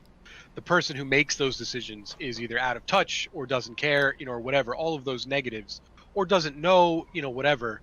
But I mean, the people that do work on it, I know the developers care about what they're doing. I don't want to believe that any of them go into it and say, oh, I'm really going to screw over this, this spec today. Let's really stick it to them. but I think due to resource allocation, I think there's a big opportunity missed in opening up more to the community and taking more, letting more of the people of the community be the idea people. I'm not saying, I have this idea, you have to do what I make, but if there was a little bit more open conversation, I feel, then allow the community, those of us that have been playing for years and know kind of the in-depth part of each spec and classes and stuff like that. Some people have really great ideas, whether it's, small ideas or big ideas. And it would be nice to have a place to put those ideas and get feedback and say, oh, we really like that. We could do that in this way, or we don't like that. And here's why, we're trying to go in this direction. So I think it's resource allocation problem that could be solved by a communication increase. And, I think Discord is underutilized in that. Obviously you can't just have the entire communities, available on Discord with a direct line to developers. But I think, the best times that a lot of people look back on is when Blizzard put out kind of those little blog posts about kind of their themes for each class and what they were aiming to do. And I think that, that let people like me, or other people in the communities go, okay, well, all right, well, I have this idea, but all right, that doesn't fit with what they're trying to do. So let me focus on in the box of what they're trying to do. I can help them with that, or try to help. And I think very frequently it's just, no, we're going to do it. You guys go away, over here. And I do think, I know there is some communication, but I think it would make, if it's done well, it could be made to make everybody's lives easier and make their jobs easier by, not putting letting them deal with the implementation, the theme behind it, and letting other people, opening the range of people to give ideas and to help troubleshoot stuff like that. Like, hey, you're gonna, here's this. Hey, don't forget, it's gonna be a problem with Storm, Earth, and Fire. This is where we're on, show 2 now, and there's gonna be more coming up, and the exact same thing that Shadow Priest mentioned, you guys have echoed at this point in terms of the level of communication that they've had throughout this alpha beta generally for systems has been exceptional, right? Listening to feedback in general about the systems, they might obviously be stubborn about things like Covenant choice, but like Torghast, a lot of things change. Just in general, it's night and day between most beta cycles, especially BFA, compared to now. But the lacking area that everybody seems to agree with in terms of communication has been on the class developmental side, and it's often, hey, here's the changes that you guys had like the Shadow Priest had no idea their changes were coming for the most part. It's like, here's the changes, by the way, we listened to you guys, and here's the direction we're going finally, right? And it seems like it's funny because you mentioned specifically the dev water coolers is something that you want to come back, and everybody says the same thing, just at least so you have so people have a direction on which to grab on and go with, and where to go with the class spec. So I do agree that could probably be very beneficial, hopefully, just to open up those lines of communication. However they might want to do it would be, it seems to be a very popular suggestion or desire amongst a lot of the different class and spec communities. On the note of SL stuff, so we've kind of covered all the baseline changes for Windwalker from Legion to BFA to where we stand now. Most of the toolkit changes are great. There's obviously just a lot of issues, a lot of them being bugs. Time to fill in those gaps, though, with things like Legendaries, Conduits, and, of course, Soulbinds and the Covenant ability. Do you think that the shortcomings of Windwalker, of everything we've talked about so far, do you think any of those gaps are filled right now and will perhaps elevate them to a point of being more desirable, JFunk? Well, let's start with Covenant abilities. It's hard to test them because 3 out of 4 of the Covenant abilities don't work the way they're supposed to, which sucks. But I think the problem with the Covenant abilities, especially the one that's looking the best, Fallen Order right now, the way it's tuned, is that whereas a spec fantasy, it turns Windwalker into like a summoner class. It's weird.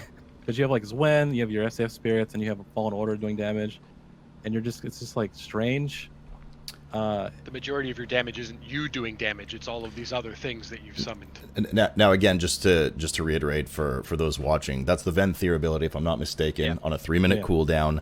That for 12 seconds, I believe, something like that, summons an image per second, where you have no control over the type of image that's summoned, right? So you don't know if you're getting Windwalker varied images or Brewmaster / Mistweaver, which are obviously weaker. They only last 6 seconds instead of 8. They don't do your main abilities, right? Yeah, right now it's bugged where there's 2 bugs. One, recently, they don't cast Fist of Fury anymore for some reason. I don't know, they just removed that even though they're supposed to. And when you activate Fallen Order during Storm, Earth, and Fire, it does 45% less damage. As we said earlier, that these bugs are pretty obvious going to happen with SCF.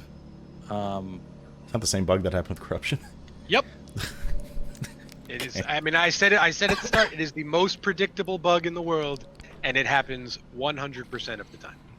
The Kyrian one is the only one that works properly, and that one is okay. It just feels like for Windwalker, a lot of the Covenant abilities were kind of designed for the whole monk spec, and it kind of suffers as a result. Like, as a Brewmaster, the Kyrian one feels great, because you just, if that's Keg Smash, you can use Keg Smash again right away. For Windwalker, it's like, okay, I use RSK, then I reset it, but I have to use a global in between that before I can use it again to get benefit from Mastery, which is kind of weird.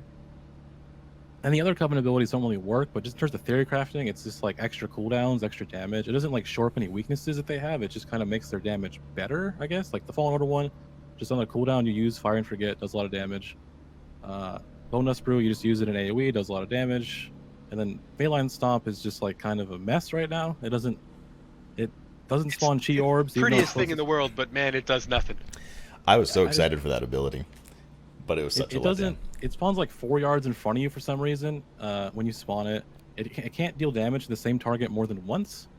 And when you turn while casting it, it creates the effect as you're like casting it for some reason, so it just spreads it everywhere. Yeah. And additionally, the effect is pretty.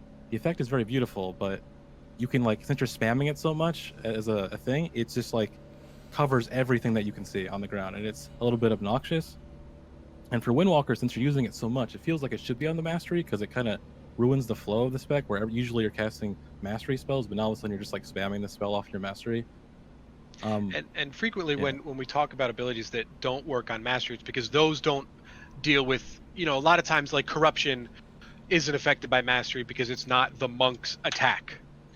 The Kyrian, ability doesn't benefit our Mastery or keep our Mastery flow going because it doesn't deal damage. But the Phalanx specifically deals damage. It is the monk dealing that damage, but it isn't affected by our Mastery, doesn't help keep the Mastery flow going. So that's one of those things that it's like, we get why all these other things can't be the way that we would prefer them, but this one really should be that way, consistent with the way that Blizzard's handled other things. Okay. Phalanx Stomp is so bugged.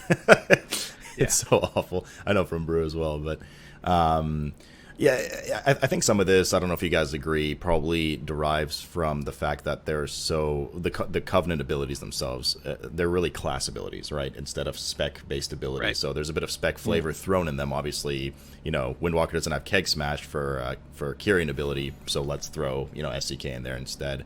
So there's really only so much design space that they can move forward with to really adapt to the flavor of Windwalker. I'm surprised that things like Phalanx Stomp don't get affected by her Mastery, because, for instance, like Quickened Sigils for a Vengeance Demon Hunter with their Kyrian Sigil actually does get affected by that talent. So it may be an oversight. I'm not sure if you've heard any, have they said that that's the way it's intended, or?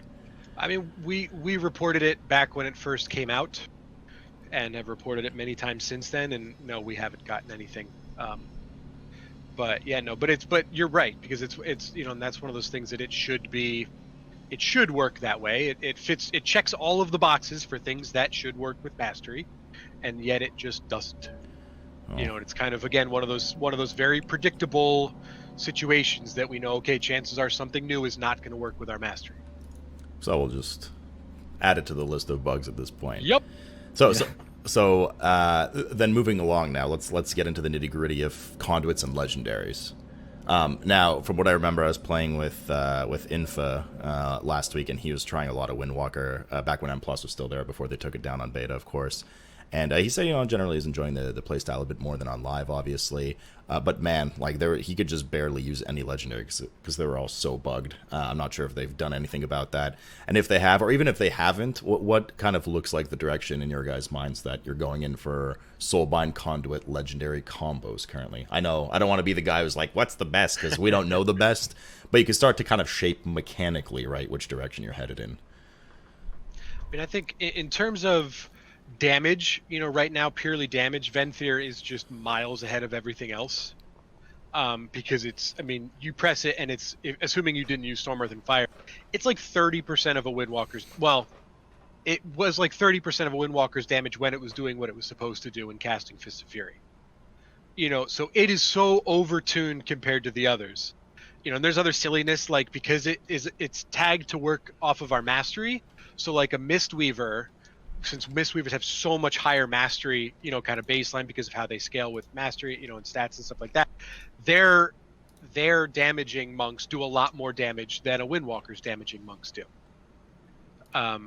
Just because of the way, that was coded or, whatever. So in terms of pure damage, Venthyr, is just miles ahead of everything else. Obviously, Venthyr having the portal and, the jump thing, whatever you want to call it, mirror, for Mythic Plus is super useful. In terms of the way that, like, completeness, or the way that I think it should work, I think Kyrian should be the best. I think Kyrian's, mastery bonus is super strong. The chi that it gives back is useful. So I think if everything were to be scaled evenly, Kyrian's kind of the all-purpose Covenant. Whereas Venthyr would be a little bit more set it and forget it, or Mythic Plus, with some of that, with the mirror and stuff like that. Night Fae would be more for the visual. Bone Dust Brew might be more Mythic Plus because it's AoE, centered. So I mean, it's hard to say because they're so disparate, right now in what they do and how they do the things that they do, and even how close they are to what they're supposed to do. Jay, what do you think? Well, for the conduits, I think monk conduits and legendaries are like really good. I actually like them a lot. I think it's like the best part of the spec in Shadowlands right now. So if we go to conduits, the Fist of Fury one just feels like a one you just pick because it's Fist of Fury damage. You're going to use it off cooldown regardless. It's very strong. The Calculated Strikes one is extremely powerful and might lead to some problems later on where you use Spinning Crank Kick instead of other abilities because of how much damage it's going to give you, especially because of the bug where you have 5 stacks all the time. Because it's just going to give you like 250% damage on your Spinning Crank Kick instead of like 50 or whatever, how it scales, which is pretty crazy. And then usually what I was using those two. But right now, the Calculated Strikes one doesn't work on the beta. Hopefully they fix that soon. I was using Inner Fury, and then whatever like Covenant ability one that I had at the time. So those ones just seem like really easy to auto include in a potency conduit. And then I was using Zwen's Bond, which actually feels pretty good because you get the cooldown reduction on it, and using Zwen more often is pretty fun, get more damage. In terms of the legendaries, I think the best one right now by far is G Explosion. It's just absurd how good it is. But it also doesn't work the way it's supposed to. The tooltip is really strange because it stacks up to 30 instead of 20, and also only deals the increased damage to one target instead of all the targets. And also procs off of Spinning Crank Kick and not expel harm. It doesn't. It's cool. We don't know how it's supposed to work. Like if in game it's how it's supposed to work or not. But in AOE is like really good, and I think on single target it's also really strong. Yeah, and that was definitely the one that I had the most fun with in testing as well. And then it's for the Tiger Palm one is cool, but it doesn't like give you the crit right now. But it is cool to have extra range on Tiger Palm. It might be nice on like priority targets that don't live very long. The Emperor's Capacitor one is one that we requested to come back, and it's cool that it's back, and I enjoy it, but it is a little bit undertuned, and it would be nice if it also added the effect of allowing you to move while channeling it, because that was a big quality of life problem back when it was a thing in Legion. People complained about, so that'd be nice if they included that.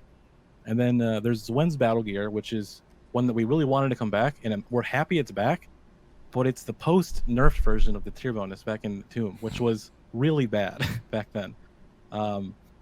Additionally, this tier bonus existed when we had double hitting RSK, so the cooldown reduction part of it isn't as good as it used to be. So I believe it's just like a tuning thing they need to fix with this one. Hopefully they buff it a bunch, because it is a really cool effect and it's really fun, but currently pretty undertuned into what it needs to be. And then the base monk ones, the TOD one is kind of whatever. I don't think it's like that useful. Like, I don't know when you would want 2-minute TOD instead of 3. It seems really, really niche. I feel like it should do something extra with it. I'm not sure what, but. And then the Invoker's Delight one is cool, but I really wish that it lasted as long as the Celestial that you spawned, because currently the tooltip's bug, but it lasts 15 seconds. But I really wish it lasted like whatever the duration of the Celestial is, so it kind of would thematically make sense with that. And then the Roll Legendary, I don't understand why it exists. I guess it's like a transmog thing for more mobility, but it just has 1 additional charge. It's so dumb, and I don't think it works with Chi Torpedo either. If I'm not mistaken. It's very weird. I don't know why it exists. It's just, it needs to do something more. It's just kind of like, it's worse than Celerity, that a talent we already have. So between all of these, we kind of just went over Legendaries, or at least a bunch of the offensive conduits. They didn't really touch the finesse and the endurance ones too much, because, well, a lot of the endurance ones are more Brewmaster baseline right now, but there are some general ones. But from what we've seen, I guess nothing really addresses so far. Not that you'd want this. Obviously, everybody wants their spec baseline to be able to handle this. But in a world where, let's say, that's not possible at the moment, or currently we don't have that, it doesn't seem like there's anything really here that addresses any form of utility, any issues with your bugs, perhaps actually even introduces more bugs. For instance, Blood DKs and Venthyr have a utility rune that increases that heals the party for 5% when you rune tap. So small things like that can make a difference, and you can help your party. Anything like that on Windwalker? There's a finesse conduit that when you leg sweep, it reduces the damage the targets deal by a percentage, which is really cool. But it works like the Azurite trait from BFA, where it applies the effect when you leg sweep, so they're stunned for the portion of it instead of after you leg sweep, right? Which is reducing a large part of the utility of it. But if it did apply it afterwards, it'd be really good. Like 20% DR on all targets you sweep for 5 seconds is really nice. But also largely useless in raid to a certain extent, right? Yeah. You're not gonna be able to leg sweep the boss, or maybe, I don't know. You never know what they'll do, but. But yeah, I mean, it's kind of a similar situation, with a lot of these. Is like my problem, and the the conduits I'm relatively happy with, balancing stuff aside. I think some of the ones are really cool, and bugs aside, obviously. But the legendaries, I think, my biggest problem with the legendaries is that they kind of highlight how the spec should play. Like Expel Harm, and I was, or not Expel Harm, Chi Explosion, I was not a fan of it in Warlords, but it fits really well. And if you're using the Dance of Chi-Ji talent, it fits very smoothly into the rotation, even in single target. If you're not using that, then in single target, you're going to have to, okay, at what point how many stacks do I have to start? You're going to have to do start. Let's say you're going to have to do some math, but realistically, I am, or somebody else is going to have to do some math to tell people that. But a lot of them, like, I can't help but be hopeful that these legendaries will become baseline stuff. But I don't want to be like, oh, this will be really nice in 10.0. Maybe I'll be able to convince them that these should be baseline. Like that, I can't. I'm making sure I'm not thinking that way, because that's just a ridiculous way to think. I think the Expel Harm is a lot of fun. The Emperor's Capacitor, I think, is really nice, but it does kind of highlight that you can't move during a Crackling Jade Lightning. That kind of highlights that, similar to how the Visions and stuff kind of highlighted situations where Whirling Dragon Punch doesn't let you move and yet counts as movement. Some of those issues and stuff with the animation and jumping up in the air, blah, blah, blah. But the big one for me that stands out is the Zuen's battle gear, because, like Jay said, like, it's just the twice nerfed version that we got without some of the other funness. It was a beautifully designed, it was in my opinion, a flawless design of Windwalker, and it's one that I have been, championing for years. But then they give it back to us and you're like, yeah, here is it in its significantly underwhelming form. Now, inform me here for a sec. Is this twice nerfed? Is this just a numerical thing that the numbers need to be pumped up, or is it now something lacking mechanically? Yes. Well, it's a little bit of both, because during Tomb of Sargeras, when this was a thing, we also used the 2-piece bonus from Nighthold, which gave us a reduced cooldown on Rising Sun Kick. Mm-hmm. Blackout Kick, reducing the cooldown of Rising Sun Kick, kind of handles that. So that's not a big deal, since that's not here. However, the fact that we don't do the double Rising Sun Kick because of Tornado Kicks limits, that right there cuts in half the cooldown reduction that legendary provides. Mm-hmm. And originally that legendary, or that combination of tier bonuses, was the critical strike of Rising Sun Kick is increased by, I think it was 40% or 35%, 60. Oh yeah, you're right. God, the original 65%. And Rising Sun Kick crits reduced the cooldown of Fist of Fury by 3 seconds. So what that led to us in doing is really in using Serenity. It was the only time in my entire playing career that I've enjoyed playing Serenity. And, it just flowed very well from Rising Sun Kicks into Fist of Fury. It felt like the way the class should play. They did, Blizzard didn't like that we were using a two-piece bonus from previously, so they nerfed that, and we still did, so they hadn't nerfed it even more. Then they tried to switch the order of, the 2-piece became the 4-piece, the 4-piece became the 2-piece, and then they nerfed it again, and it got to the point where at the end of Tomb of Sargeras, Windwalker was at the lowest it had ever been until now. But that's what prompted the 15% buff going into Antorus, which is one of the stars that aligned into Antorus. But yeah, I think if the purpose is strength, the legendary doesn't quite get there. And if the purpose is to bring back the beautiful flow and fun that was that playstyle, then it absolutely doesn't get there.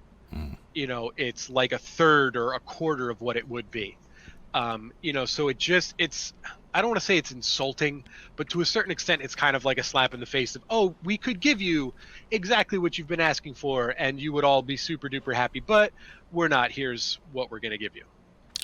And that's one of those communication things. Like, I get it wasn't an interaction that they wanted us doing with wearing 6 pieces of tier, but we're way past that.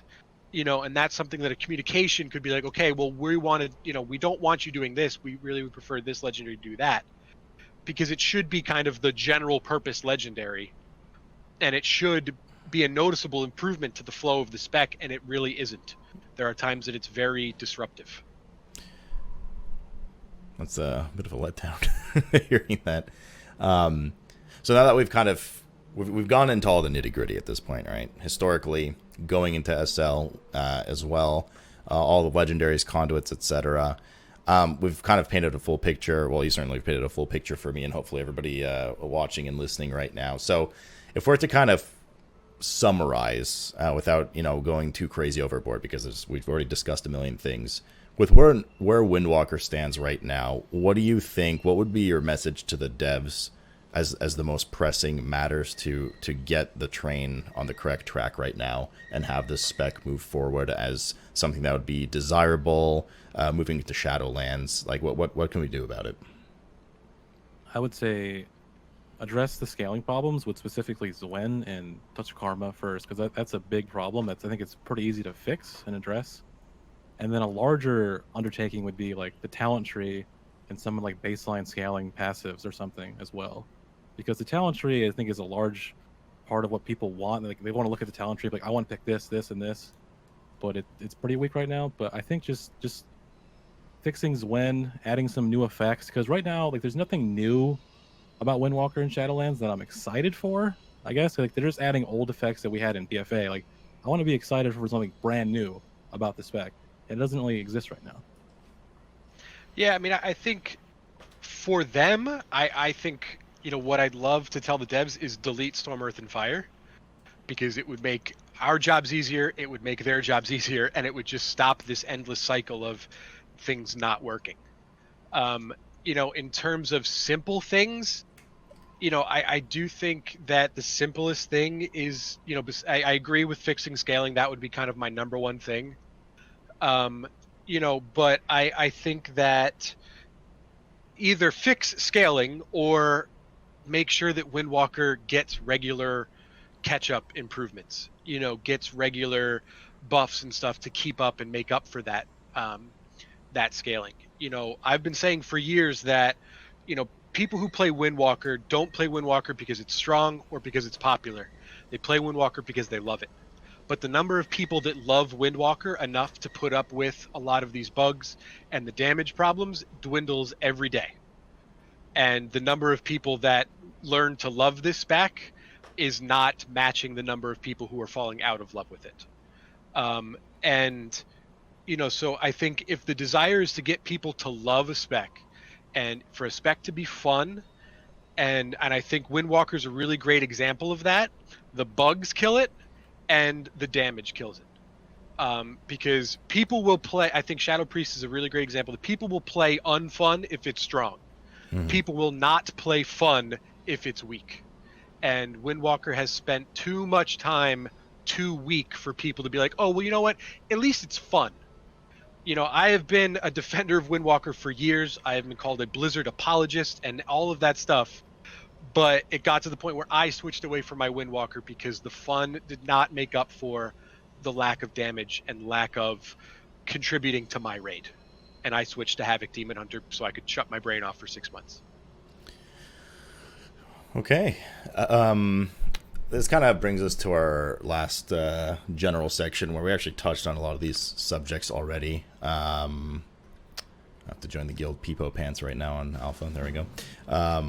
And that is that community perception and like the meta issue of how the community, the balance between why the community sees and reacts to Windwalkers the way they do versus Blizzard's kind of interaction with it or lack of attention to it or whatever it may be.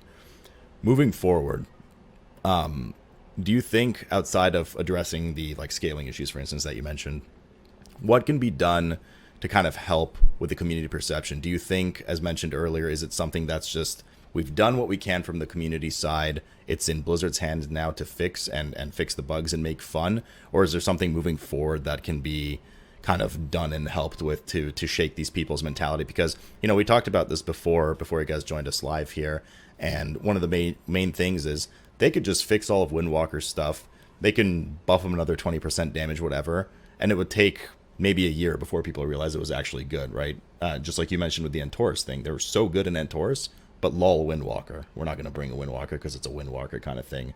So how do we start to shape this community perception for all of these kind of classes, Shadow Priest, Feral, Windwalker, to not have that stigma against them? I think it's hard. It's hard to address it because in people's minds, they've already made up their mind when they see a Feral Druid, they're not going to invite it. It's just part of the community's problem with it.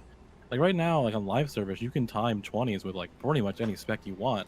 There is a ceiling there, but it's much higher than people really think it is. I think it's just you make those specs super strong. Give them cool new things that are just super good, and then have those things stick around, so that when people watch streams of a Feral Druid or whatever, are wow, Feral Druid has that. I can't wait to play with a Feral Druid or something like that. Really, it's on the community to just be more open-minded towards specs that aren't really that normally played, and just having good and strong representatives of those specs to really show it off. But in some cases, it's just the classes just don't have enough there, even if they just show it off. Babs? Yeah, I think, definitely. I think the biggest thing that Windwalker needs is sustained performance. I think, new bells and new whistles are great. They get people to check them out on streams. They get people to say, oh, this is a lot of fun. But, when it comes down to it, at the start of BFA, a lot of these, a lot of the videos and a lot of the stream stuff are oh, Windwalker's a lot of fun. But when it got into progression, none of them were playing Windwalker. Mm-hmm. The same thing has happened in BFA. The same thing is looking to happen in Shadowlands. So the fun is there, but it needs to, the damage needs to be there. If you look at classes that have really good, positive community, performance, and look at them historically, the people's perspective of that spec is heavily based on the damage. You base your opinion of a DPS spec on the damage that it does. And Windwalker has spent so long kind of at the bottom, that it's going to take a long time of sustained performance for people to get around to it. Antorus, for example, I've, in addition to all of the raid data I've kept population data as well. Windwalker was 6% of the mythic parses in Antorus. That put Windwalker just slightly above of Shaman and Priests, at the strongest they've ever been. As soon as Antorus was over, that went down to 3%, fell to 3.5%, then to 3%, and is now at 1.8% of the mythic parses. And that is, you can track the population of a spec like Windwalker to people's perspective of it, and you can track their perspective to how strong that spec is. Windwalker doesn't have a cool, it has cool mechanics and it has things that are a lot of fun, but the damage has to be there for people to play it over an extended period of time. So without the damage, people look at it, they say, oh, this is fun, but they don't stick with it. And we need people to stick with it so that the population goes up. So we get more people playing, we get more people pushing, the quality, pushing the popularity, showing people that Windwalkers is strong in Mythic Plus when it is, and stuff like that. But to do that, it needs to be at a minimum average.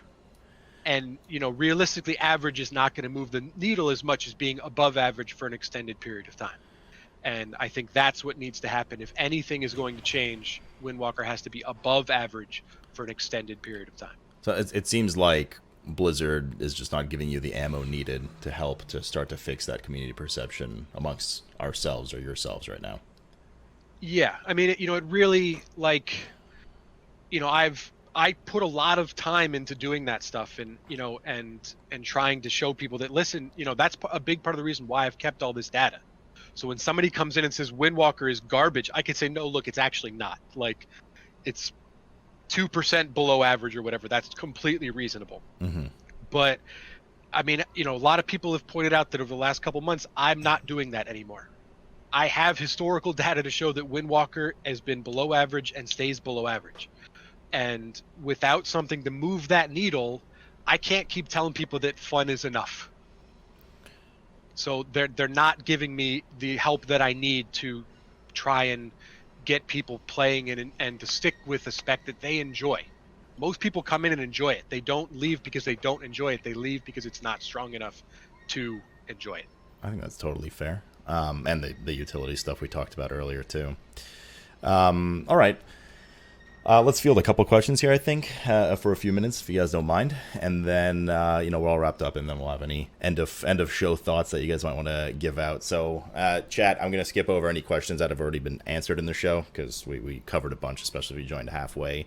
But quickie here for both of you: which iteration of Windwalker was the most fun to you at the times you've played it? I guess, well, Babs, you kind of made yours kind of clear. You've been playing for a bit longer than Jay, but why don't you go ahead first, Babs? I think the most fun I ever had playing Windwalker was Tomb of Sargeras. I think the spec moved from one ability to the other. It had interplay between the abilities. There wasn't any super strong stat that we stacked. It wasn't a stat thing. It was the abilities connected to each other in a way that made sense with the idea of flow and the very Pandaren, monk, flow chi idea. I thought thematically it made sense the best. I thought performance-wise it was okay. It wasn't super duper strong, but it was just a lot of fun. It was fun enough and smooth enough that it made me enjoy Serenity, and I have hated Serenity since it became a talent. Jay? Yeah, I would also say Tomb. Tomb would just gave you a cooldown that you were just super excited to press. You were looking forward to pressing Serenity the next time. Windwalker doesn't have that historically, lately at least. It's I guess SCF is up. I guess I press that. I guess I press when. But Serenity, we're I can't wait to press this. I'm gonna just press RSK, fists, and go back and forth on that forever. And it was just a very exciting gameplay loop that the class kind of usually lacks. Okay. How do you feel about Windwalker being a powerhouse in PvP? And do you think that makes Blizzard scared to give it PvE buffs? Jay, why don't you start on this one? I think. I don't do PvP very often, but I do think that they do look at that stuff where Windwalker is at least good in PvP. We don't need to make them strong everywhere because in Taurus, when Windwalker was the strongest, it just became super oppressive everywhere. You saw it in like PvP, you saw it in Mythic Plus, you saw it in rating, and it was just like too much. So I do think it's in their minds where they don't really want to buff Windwalker in PvE because they know it's good in PvP, but they do have like tuning knobs that exist to like separate the balance there. And if it's an issue, they could address it. But I think it probably is in their minds somewhat.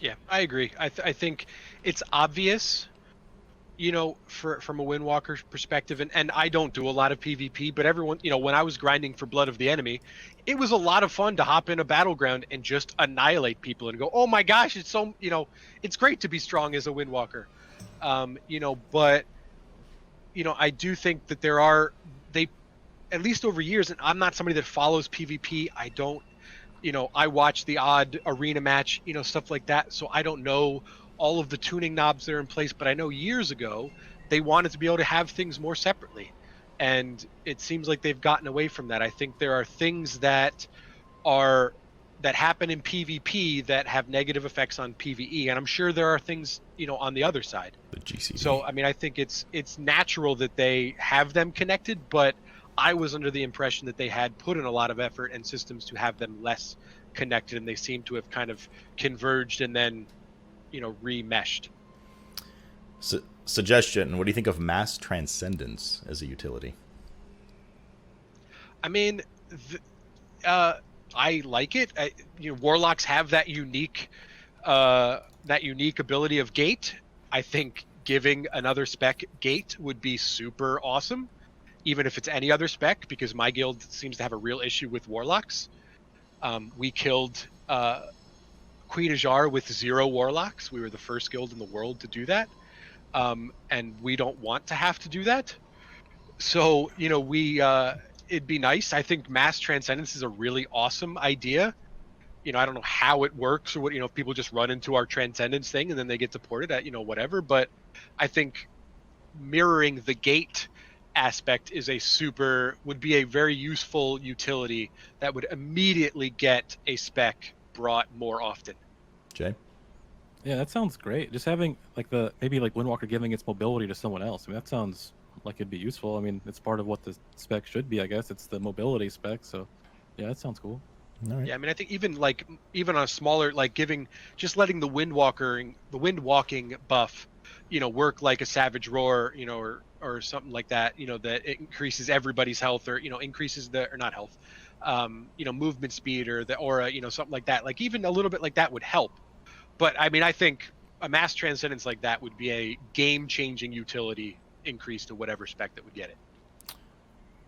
Question for Babs. Do you think haste could end up being a useful stat if they made it take less per point, or would that just be a band-aid solution that doesn't properly address the other issues, such as not meleeing during fists?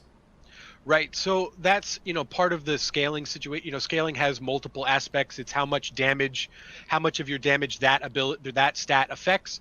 But then the other flip side of that is how much of that stat you get per stat rating. You know, so mastery is strong because mastery scales from rating to percentage very quickly. Haste is kind of in the middle, and then verse is the worst. But that would fall into the Band-Aid solution. It would make haste more desirable for longer, but it wouldn't actually make haste more desirable. Okay. I mean, that is a problem with Windwalker. Like, you don't auto attack in your AoE. You don't auto attack at all. And in 8.2, during Eternal Palace, when Diver's Folly was a thing, you noticed it a lot. Mm. Like in AoE, like when you're fisting, you don't auto attack for some reason, which they should, because marksman hunters can like auto attack during aim shot. So I mean, like the technology is already there. Additionally, during spinning cranking, you also don't auto attack. I remember doing dungeons in the Shadowlands beta, and I was auto attacking less per dungeon than our Blood DK tank, which has a 2-hander, which is like wild.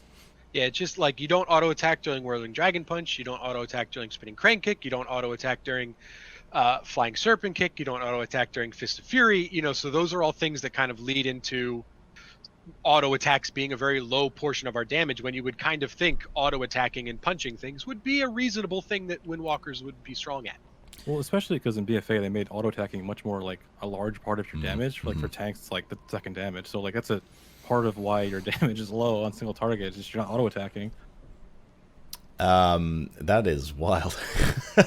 Because I didn't know that. I knew for FOF, but I didn't know about In the Mists other of ones. Pandaria, they didn't have an auto attack, right? They just had jab. So like that's part Right. of why they added it in like Yeah, Legion that's right. or something, where you could auto attack all of a sudden, and then just the spec was not built around it. That seems pretty archaic. Question for both of you: what would be the most impactful talent to be brought baseline to get the ball rolling for Blizzard, in your guys' opinion? I mean, everybody wants to say Whirling Dragon Punch. I think that's the easy answer. That one would be the most impactful, I would say. I don't think it would be the holy grail, silver bullet solution that a lot of people think. But I do think that in terms of immediate impact, Whirling Dragon Punch, would have the biggest impact moving to baseline. I would say Ring of Peace. If they gave us Ring of Peace baseline and then made that row a DPS row, Yeah. that would have the hugest impact on the spec, because we would have all the utility that we basically already have now, plus more damage rows, which is going to make the spec more interesting. I think Rop would be the most strongest. Yeah, I think that definitely would be outside of kind of it's not a meme for Whirling Dragon Punch, but Ring of Peace would be a pretty big deal. Okay. Somebody suggested, I assume as an extension of the whole auto attack thing, would the old Tiger Strikes passive fix the auto attack problem, in brackets 4 additional auto attacks plus attack speed? Yes. Okay. Yeah, I We'll mean see you guys it next week. should. No, just kidding. I mean it should. For assuming I'm remembering it correctly, but Tiger Strikes was a buff that you got after Fist of Fury, I think, unless I'm mixing it up with something else. But yeah, it essentially would give you more auto attacks. So you would kind of make up that time lost. Okay. So yeah, I mean that would do it. I'll direct this one towards Jay, because Jay mentioned this at the beginning. Can you briefly explain the old version of SCF and explain how bringing that niche back would be useful? Okay, so the old version of SCF, Baz might need to help me here, it was a toggleable spell where you would target an enemy and you would toggle and it would send a spirit to that guy. And that guy would copy your abilities forever on that target until either the target died or you canceled it by, using the ability again on that target. It would send it back to you. You do that twice. So you could essentially have 3 target range, like spread cleave, for an entire fight where you're attacking 3 different things at the same time, which is really strong. And old SCF was tuned in a way where, like, if you were hitting 2 targets, if you were split and hitting 2 targets, it was like a damage increase. Like I don't remember the numbers, but it was a pretty big damage increase.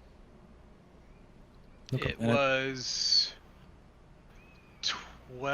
10%, 15, no, maybe 20. It was a 20% damage increase on 2 targets, 35% damage increase on 3 targets. And then in terms of like raid niche, what it means is like no melee right now besides dot specs is good at like spread cleave, because your arms aren't long enough. You can't hit like that many things. But Windwalker, they can just all of a sudden be the only melee that's hitting 2 things that are across the room. That's like super valuable on like a fight like Queen's Court, where you're like, maybe I want a Windwalker for this fight because it's just going to be spread cleave the whole time, and they can just do more damage the entire fight. That's really good. So yeah, so I'm like to broaden on that. It was very similar to like how Havoc worked or used to work for Warlocks. You would essentially point at a target and you say, okay, go Spirit, go, and it would copy everything you did. What was unintuitive about it was that if you were attacking that target, they would just stand there and do nothing. So if you were attacking that target, you would just get the reduced damage. So that was the problem that I had with it. But definitely in a world where, you have fights like Queen's Court or Zul'Harrak in, Hellfire Citadel, Tyrant Valhari, stuff like that. Those were a lot of fights where being able to essentially split yourself and be able to do as much damage to target A as you do to target B was super useful, especially if the tanks were splitting up, or, maybe there was 2 groups of, a lot of targets to AoE down. You would AoE and they would AoE. So it was super duper useful, and then combined with, things like Iron Maidens, when you're all, there are multiple targets, but you're close together. So your cleave also gets, their cleave attacks your target, your cleave attacks their target. It kind of scaled and was really, really nice. So spread cleave is something that is a very big niche that really nobody has right now, like Jay said. And it would be really nice and would fit back with something that Windwalker had in the past to have something similar. as long as the other problems of it went away. Do you think, I'll try to flesh this one out a bit more, I see where they're going with it. Do you think that, well, mostly Brewmaster in my opinion, but nonetheless, do you think that the other two specs of Monk, especially moving more towards like a class-based idea that they're going with Shadowlands, because those specs have been relatively fine, or at least one of them very strong for a long time, it's overshadowed the need to make changes to Windwalker / the Monk class more? Yes. Yeah? Jay? Yes, I do. I do.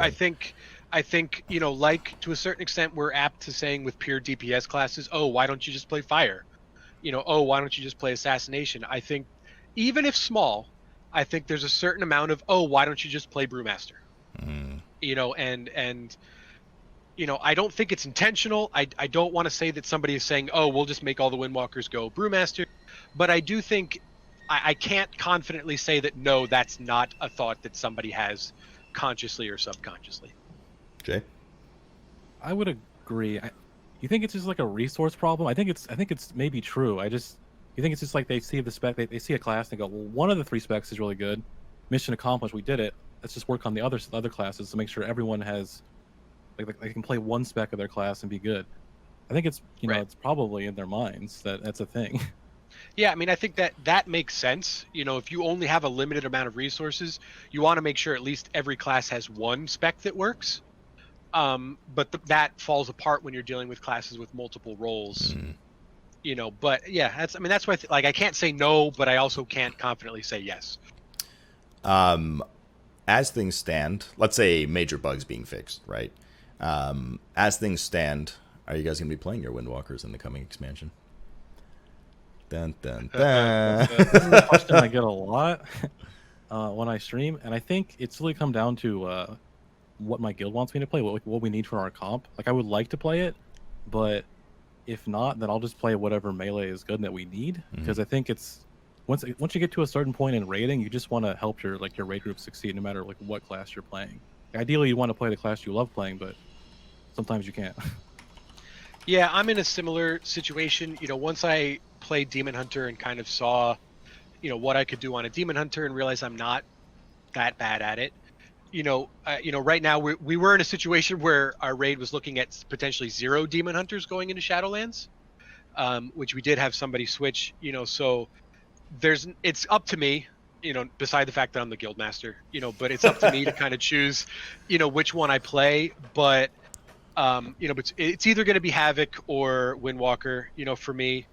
You know, certainly if we don't have a Brewmaster in the group, you know, then I'll definitely be playing Windwalker pretty much regardless. But it does look like our Brewmaster is going to stay Brewmaster, you know, since Brewmaster is still looking pretty okay. You know, but I'm not going to put up as much of a fight switching to Demon Hunter again as I did the first time around. Okay. It says something that, like, as a Windwalker player, you're like, man, I really hope Brewmaster Mistweaver sucks, so I get into raid this year. It's I also hope that, by the way. But yeah, I mean that definitely is something that, you know, it sucks to have to wish ill on others, you know, but it's just kind of what has to happen, you know, to a certain extent for Windwalkers, because, you know, I can't confidently when people ask, you know, should I play this or should I play that, you know, I have to give them the answer. You know, if the answer should I play warrior, should I play monk, you know, do you enjoy one over the other? You know, if you enjoy them equally, then go play warrior, because that's the safer bet. You know, I can't you know, in good conscience tell people, you know, to enjoy what you play enough anymore, because it just, you know, that falls apart for some people. Okay. Last 3 questions. A couple of them are shorties. Guys, a lot of the questions, by the way, that you've asked, we've covered at some point in the chat here, so you'll have to watch the VOD or the YouTube later.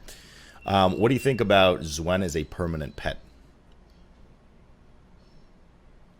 It doesn't really fill the martial artist class fantasy that I think that they're going for. Like, that's already a problem in Shadowlands, is that you feel like a summoner class, and like your martial artist skill is diminished because you're like, well, I have 2 spirits and they're doing my abilities, but then I have these Fallen Order monks and they're casting abilities. Then I have Zwen and we're just summoning things.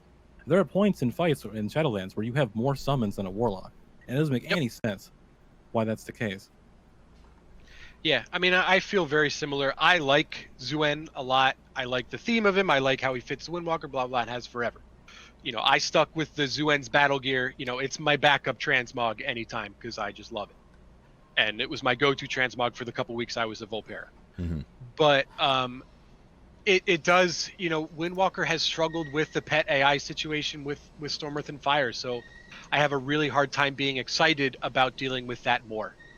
I had, and people can read more about this on Peak, I had a couple ideas about really making it an invoke Zuen, where you don't summon Zuen, you become Zuen, or Zuen's power transfers to you, and it kind of augments abilities similar to I don't know, that shaman thing that they turn into a big thing, Ascendance or whatever. So, I think if it was more invoke instead, Zuen instead of summon Zuen, I think it would be better thematically. I think if they were to tell me that we're going to get rid of Storm, Earth, and Fire and Zuen is going to be the primary damage cooldown and he's going to have all these extra abilities, his tagging is going to tag things from Mark of the Crane, he's going to do the Gale Burst from Touch of Death, he's going to do some of this stuff, I would be a lot more excited about it. Right now we think Zuen's going to do the Gale Burst, but we don't see it in function. Mm-hmm. And I would just much rather press a button and my Windwalker becomes, surrounded by Tiger Lightning, and looks all visually cool and it looks like I'm wearing the Zuen battle gear when I'm not, and my abilities shoot lightning, on the cleave and everything is modified with Zuen power, stuff like that. I think that would be much stronger and I could get a lot more excited about that kind of stuff than just, hey, let's summon Kenny more often. Yeah, there's been a lot of discussion about making our summons less of a thing for us and what they could do to SCF if they remove it. What could you replace SCF with if you remove it? But I think honestly you could just make Zuen super big because right now his target cap is 3 or 4, 4, which is it's 3 plus auto attacks, yeah.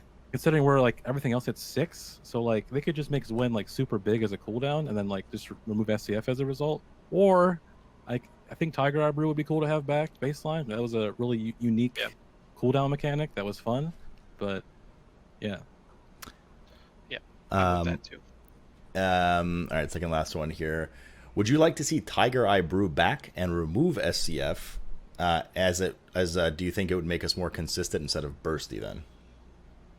Yeah, I think I really like Tiger Eye Brew as a mechanic because you were always you're planning your charges out and I want to use it here in this damage period. To really I need it here. With most cooldowns, the one benefit SCF has is it's 2 charges, so it's a bit flexible when you can use it.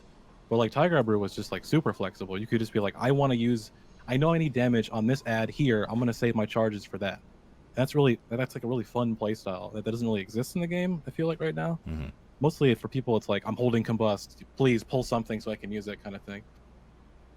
Yeah, so I agree. I mean, and I was somebody that was very hesitant. I liked the change away from Tiger Eye Brew in Legion, but that was a big part of that was because it was easier to use for people. People weren't thinking, okay, I only use it at 10 stacks. I like the stacking mechanic. I like saying, okay, well, I've only got 6 stacks, but man, I've got a big trinket buff. Let me augment that trinket buff. Or we've got a period of, of damage coming up. Let me, stack up to 20 and hold it. Let me stack. I'm going to be at 18. All right. So I'll just do a stack of 10, and a charge of 8, stuff like that. It gave a lot more thinking as well as having that flexibility of charges and was a little bit more regular to why Windwalker was not a burst class. It was a pressure class. It was a sustained class. So I do think, and I think it just, the problems that exist in Storm, Earth, and Fire are not going to exist in Tiger's Eye Brew. They just won't. Mm-hmm. So it's got to make their job easier. And if making their job easier means we get more attention, it's easier for them to work with us, then I'm 100% behind that. I don't think they need to they don't need to call it Tiger Eye Brew. It's already a PvP type. Right. They could make it whatever they want to call it. And it'd be cool if it interacted with the Legion Windwalker rework, maybe interacted with combo strikes a bit, where you got more stacks if you did combo strikes right. That'd be cool. Because before it was just you would get RNG stacks and it was okay. Yeah, that wasn't great. they could interact with it and like iterate on it and make it more updated, and it'd be fun, I think. Yeah, well, and there are ways like we have, Fury of Zuen, as an Azerite trait. Every time we trigger our mastery, we get a stack. So you could do something like that. Like it used to be, every time you spent X amount of chi, you would generate a stack of Tiger Eye Brew. So there's been, a lot of different stuff, and I see people in chat kind of saying, that Storm, Earth, and Fire is iconic, blah blah blah. But Windwalker didn't start with Storm, Earth, and Fire. Storm, Earth, and Fire was added in Throne of Thunder, and nobody knew how to use it. I mean, we literally were guessing at using it through all of Throne of Thunder, all of Siege of Orgrimmar, all of Highmaul, and half of Blackrock Foundry before we finally figured out the best way to utilize that ability. So additionally, historically, Storm, Earth, and Fire is like a brewmaster thing. It was Chen's thing, who was a brewmaster, and when it's used in like other games, it's usually given to the brewmaster. So like, why is it on the martial artist Windwalker? It feels like they just wanted to include it somewhere in a spec because it's a monk thing. They were like, all right, Windwalker, here you go. Yeah, I mean, it does seem like it was, just added on. I mean, Terran Zhu is supposed to be the prototypical Windwalker, and beyond the fact that when we use Storm, Earth, and Fire, one of our spirits looks like him, he doesn't use that ability in anywhere that it's been used. All right. Final question. So we've, unfortunately, rather negative tone during this, understandably, right? And so we haven't had the happy treatment that Shadow Priest has, at least hopefully not yet for you guys. Is there anything positive you're looking forward to for Windwalker in the coming expansion that has you excited? The Legendaries are fun. I'm looking forward to when they like fix Bone Dust Brew so that it actually does damage. That'd be nice. And then they fix Chi Explosion so it kind of works the way it's supposed to, however that is, because we don't know. Because Bone Dust Brew and like lining that up during SCF sounds fun.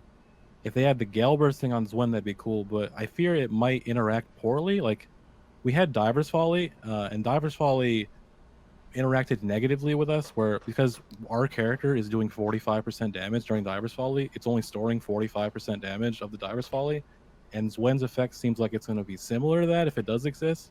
So hopefully that isn't a thing, but if it does work correctly, that'd be great. That'd be super cool. Babs? Yeah, I am looking forward to Shadowlands. I mean, obviously there's a lot of negativity, around this stuff because I'm just kind of tired of being overtly positive for the sake of positivity.